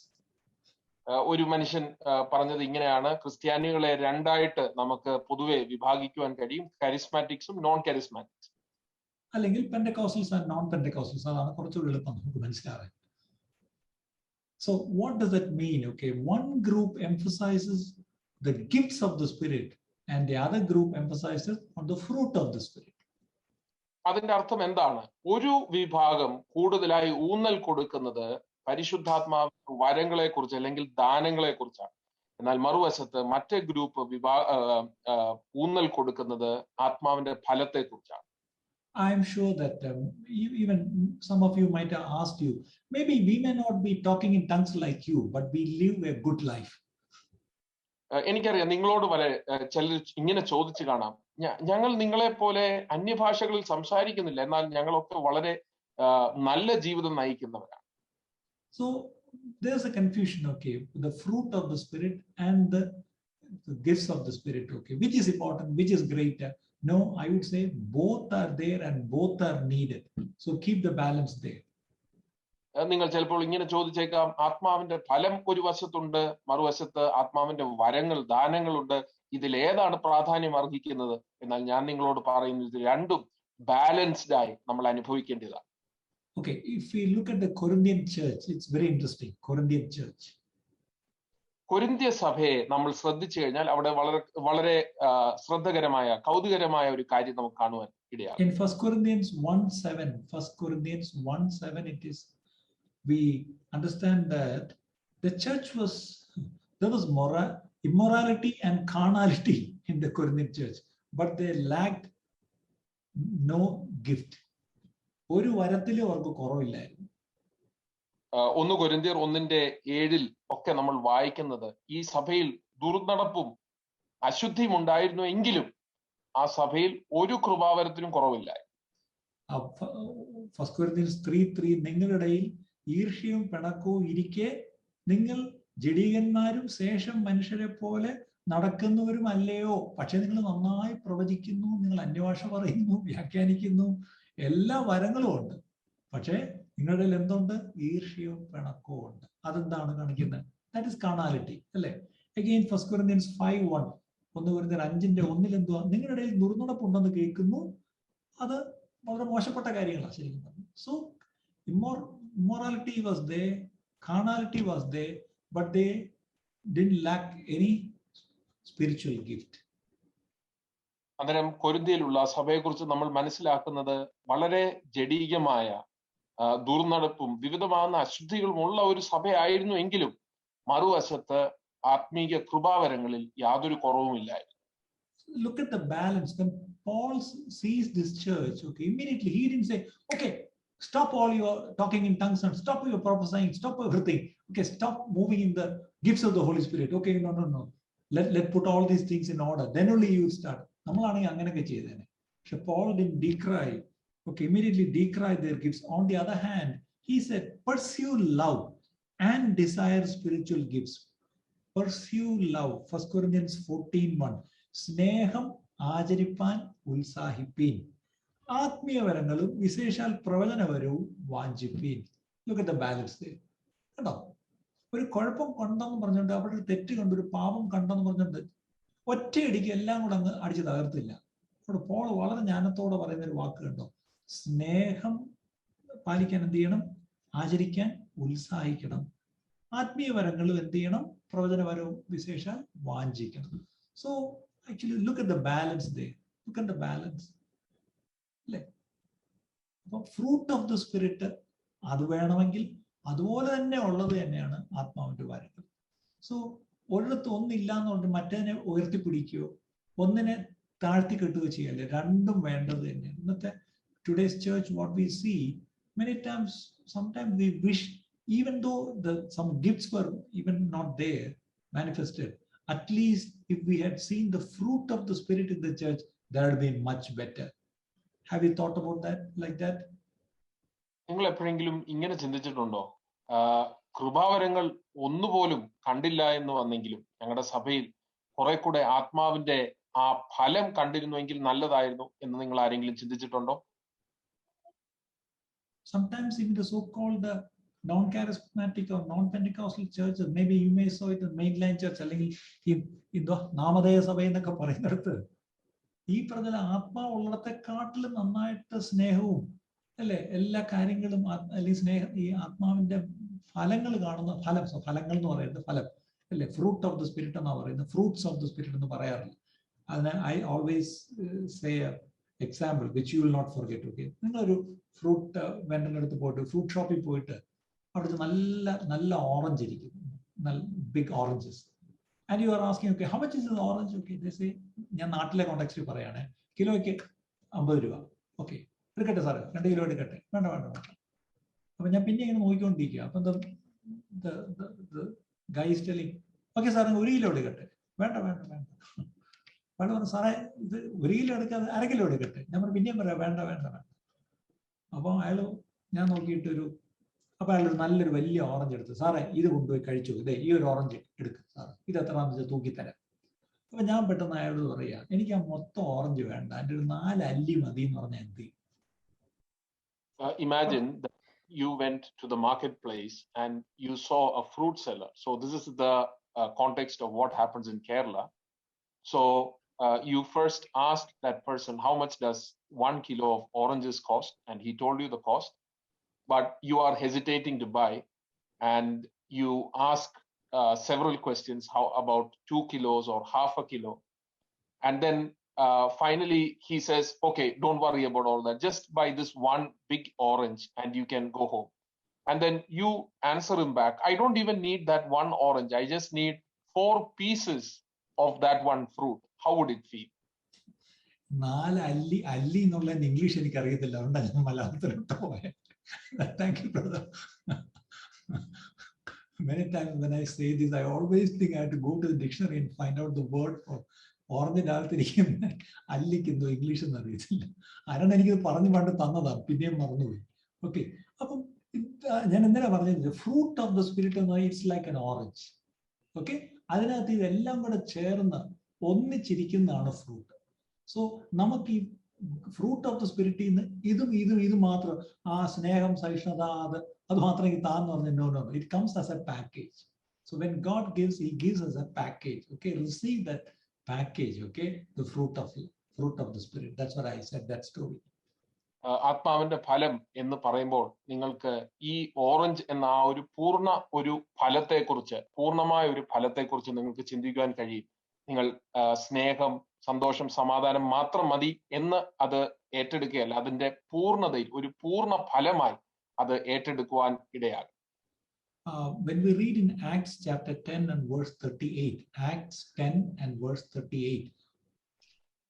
അപ്പോസ്തലപ്രവൃത്തി 10-ാം അധ്യായം 38-ാമത്തെ വാക്യം. When Jesus was anointed with the Holy Spirit, he did both deeds of love and acts of power. Deeds of love and acts of power. Look at the balance there. യേശുക്രിസ്തുവിനെ പരിശുദ്ധാത്മാവിനാലും ശക്തിയാലും അഭിഷേകം ചെയ്തപ്പോൾ താൻ സ്നേഹത്തോടുള്ള പ്രവൃത്തികളും അതുപോലെ ദൈവശക്തിയോടുകൂടെയുള്ള പ്രവൃത്തികളും ചെയ്തതായി നമുക്ക് അവിടെ വായിക്കുവാൻ കഴിയും. അവിടെ ഒരു ബാലൻസ് നമുക്ക് കാണുവാൻ ഇടയാകും. Look at that balance, okay? സ്നേഹത്തിന്റെ ചില പ്രവൃത്തി, that's actually the fruit of the spirit. അടുത്തത് ശക്തിയുടെ പ്രവൃത്തി, അത് actually gifts of the spirit. പിശാച് ബാധിച്ചവരെയൊക്കെ വിടുവിച്ചു എന്ന് കാണുന്നു. So in today's life, okay, as Christians, believers, I want to challenge you. Let us also be filled with the Holy Spirit. And let us be balanced in having the fruit of the Spirit at the same time doing works. Okay, how? By the gifts of the Holy Spirit. Spiritual gifts എന്ന് പറയുന്നത്, it's not a barometer of spirituality. ഞാൻ നിങ്ങളെ പ്രബോധിപ്പിക്കുന്നത്, നിങ്ങളുടെ ജീവിതത്തിൽ ആത്മാവിന്റെ ഫലവും അതുപോലെ തന്നെ ആത്മാവിന്റെ വരങ്ങളും ഒരുപോലെ അനുഭവിക്കുവാൻ നിങ്ങൾക്കിടയാകും. ഞാൻ നിങ്ങളോട് മറ്റൊരു കാര്യം ഓർമ്മിപ്പിക്കട്ടെ, ആത്മാവിന്റെ വരങ്ങൾ എന്ന് പറയുന്നത് നിങ്ങളുടെ ആത്മീക ജീവിതത്തെ അളക്കുവാനുള്ള ഒരു വസ്തുവല്ല. Can I ask you a question? Is it possible to talk in tongues or to prophesy without love? ഞാൻ നിങ്ങളോട് മറ്റൊരു ചോദ്യം ചോദിക്കട്ടെ, അന്യഭാഷകളിൽ സംസാരിക്കുകയോ പ്രവചിക്കുകയോ നിങ്ങൾക്ക് സ്നേഹം ഇല്ലാതെ നിങ്ങൾക്ക് ചെയ്യുവാൻ കഴിയുമോ? 1 Corinthians 13 says yes. 1 കൊരിന്ത്യർ 13 പറയുന്നത് അതെ, അങ്ങനെ ചെയ്യുവാൻ ആൾക്കാർക്ക് കഴിയും. So if God has given you gifts of the Spirit, you have to be very careful. Please check your life. How are you operating or ministering in the Spirit? Okay. And how is your life? Do you have the fruit of the Spirit in you? Okay. Are you doing all these things? Okay. The works of power. Okay. But powerfully, maybe you are ministering, but even in your ministry, are you doing it in love? That's the balance that you need to check. അതുകൊണ്ട് നിങ്ങൾ ശ്രദ്ധിക്കുക, നിങ്ങളുടെ ജീവിതത്തിൽ ആത്മാവിന്റെ വരങ്ങൾ ദൈവം നിങ്ങളെ ഭരമേൽപ്പിച്ചിട്ടുണ്ടെങ്കിൽ നിങ്ങളത് സ്നേഹത്തിലാണോ ചെയ്യുന്നത്? ആത്മാവിന്റെ ഫലം നിങ്ങളിൽ അതിനോട് കൂടെ വളരുന്നുണ്ടോ എന്ന് നിങ്ങൾ വളരെ ശ്രദ്ധിച്ചു വേണം നിങ്ങൾ ശുശ്രൂഷിക്കുവാൻ. Many times I have seen the misuse of gifts have turned many people away, and they said we don't have nothing to do with this. Okay. For example, we hear a prophecy and it never came to pass. So, especially during the beginning of the year, many men of God come with a lot of prophecy for the new year. And unfortunately, everything turns the other way. So people say, no, everything is false. Okay, I don't believe in prophecy. There is nothing called prophecy, and I will not hear any prophecy. So don't do that.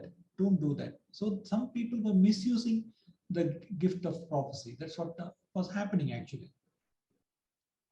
പലപ്പോഴും നമ്മൾ കണ്ടുവരുന്നത് ആത്മാവിന്റെ ചില വരങ്ങളെ തെറ്റായി ഉപയോഗിക്കുന്നത് കാണുമ്പോൾ നമ്മൾ വിശ്വാസത്തിൽ നിന്ന് ക്ഷീണിച്ച് പുറമോട്ട് പോകുന്നതായി, നമ്മൾ പിന്നെ അതിൽ വിശ്വസിക്കാതെ ആകുന്നത് നമുക്ക് പൊതുവെ ശ്രദ്ധിക്കുവാൻ കഴിയും.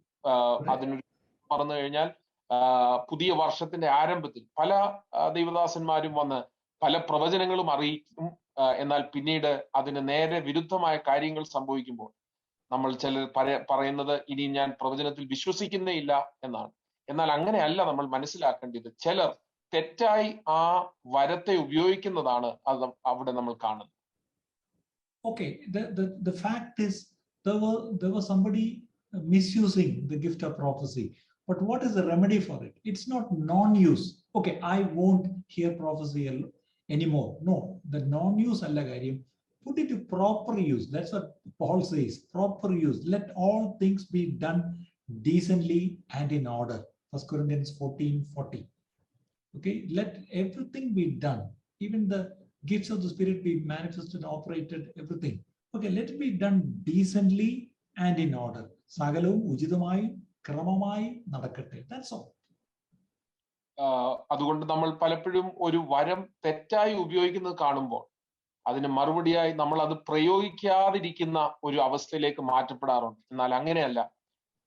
ആത്മാവിന്റെ വരങ്ങളെ നമ്മൾ ശരിയായി പ്രയോഗിക്കുവാൻ നമ്മുടെ ജീവിതത്തിൽ ഉത്സാഹം ഉണ്ടാകട്ടെ. അതുകൊണ്ടാണ് അപ്പോസ്തലനായ പൗലോസ് 1 കൊരിന്ത്യർ 14 എഴുതിയിരിക്കുന്നത്, സകലവും ക്രമമായി ശാന്തമായി ദൈവസന്നിധിയിൽ നമുക്ക് ചെയ്യുവാൻ കഴിയണം എന്ന് താൻ എഴുതിയിരിക്കുന്നു.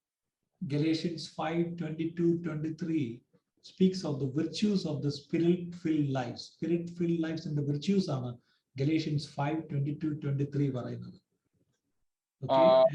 ലേഖനം 5:22-23 വാക്യങ്ങളിൽ നമ്മൾ യഥാർത്ഥത്തിൽ വായിക്കുന്നു, ആത്മനിറവുള്ള ഒരു ജീവിതത്തിലെ നല്ല അനുഭവങ്ങൾ, ഏറ്റവും നല്ല സ്വഭാവങ്ങളാണ് നമ്മൾ അവിടെ കാണുന്നത്. 1 Corinthians 12:7-10 talks about the gifts of the Spirit. 1 Corinthians 12. 7-10 വരെ നമ്മൾ കാണുന്നത് ആത്മാവിന്റെ വരങ്ങളെ കുറിച്ചാണ്. But Jesus said, every tree shall be known by its fruit. എന്നാൽ യേശു കർത്താവ് പറഞ്ഞത് ഏതൊരു വൃക്ഷത്തെയും അതിന്റെ ഫലം കൊണ്ട് നമുക്ക് തിരിച്ചറിയാം. What is the fruit? Fruit means the outcome or the benefit. ഈ ഫലം എന്ന് പറയുന്നത് എന്താണ്? ഒരു കാര്യത്തിന്റെ ആ ഒരു ഔട്ട്കം അല്ലെങ്കിൽ പ്രയോജനം എന്നതാണ്. So which includes both the virtues and the gifts. അതിൽ നമ്മൾ നല്ല സ്വഭാവം അല്ലെങ്കിൽ ഫലവും അതുപോലെ തന്നെ വരവും ഒരുപോലെ നമുക്ക് കാണുവാൻ കഴിയും. I am stopping here. So what did we learn today? In the beginning, I told about the three-step process of how to study the Bible. Number 1 was observation. Number 2 was interpretation. And number 3 is application. ഇന്ന് നമ്മൾ പഠിച്ചത് എന്താണ്? ഞാൻ ആദ്യം നിങ്ങളോട് ദൈവവചനം പഠിക്കുവാനുള്ള 3 പടികളെ കുറിച്ച് പറഞ്ഞു. ആദ്യം വചനം നിരീക്ഷിക്കുക, പിന്നെ നമ്മൾ വചനം വ്യാഖ്യാനിക്കുക, പിന്നെ അത് നമ്മൾ പ്രയോഗിക്കുക. Maybe some of us, maybe only we were observing the word of God. We just read the word of God. But please go in detail and study the word of God. That's why Bible studies, Bible teachers, okay. And why the church is conducting Bible studies, so that we can interpret the word. And when we rightly interpret the word, we can rightly apply the word into our lives. ചിലപ്പോൾ നമ്മളിൽ ചിലർ വചനം നിരീക്ഷിക്കുക മാത്രം ചെയ്യുന്നവരായിരിക്കും. അതായത് വചനം just വായിച്ചു വിടുന്നവരായിരിക്കും. എന്നാൽ അങ്ങനെ മാത്രമല്ല, നമ്മൾ അത് വ്യാഖ്യാനിക്കുകയും പ്രയോഗിക്കുകയും ചെയ്യണം. അതുകൊണ്ടാണ് ഈ വിധമാകുന്ന ബൈബിൾ സ്റ്റഡികൾ നമ്മൾ ക്രമീകരിക്കുന്നത്. കാരണം ദൈവദാസന്മാർ വചനം ശരിയായി നമുക്ക് വ്യാഖ്യാനിച്ചു തരുമ്പോൾ അതിൽ നമുക്ക് കൂടുതലായി പഠിക്കുവാനും വളരുവാനും കഴിയും. So let's not be just hearers of the word, rather let's be doers of the word also. അതുകൊണ്ട് നമ്മൾ വചനത്തിന്റെ കേൾവിക്കാരായി മാത്രം തീരാതെ വചനം നമ്മൾ പ്രയോഗിക്കുന്നവരായി, വചനപ്രകാരം നമ്മൾ ജീവിക്കുന്നവരായി തീരുവാനിടയാകട്ടെ. വചനം കേട്ട് കേട്ട് നമ്മളെ തന്നെ ചതിക്കുന്നവരാകുകയും ചെയ്യരുതെന്ന് ബൈബിൾ പറഞ്ഞിട്ടുണ്ട്.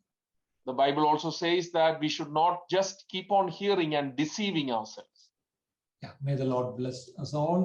Okay, over to Pastor. കർത്താവ് നമ്മളെ ഇവരെയും അനുഗ്രഹിക്കുക.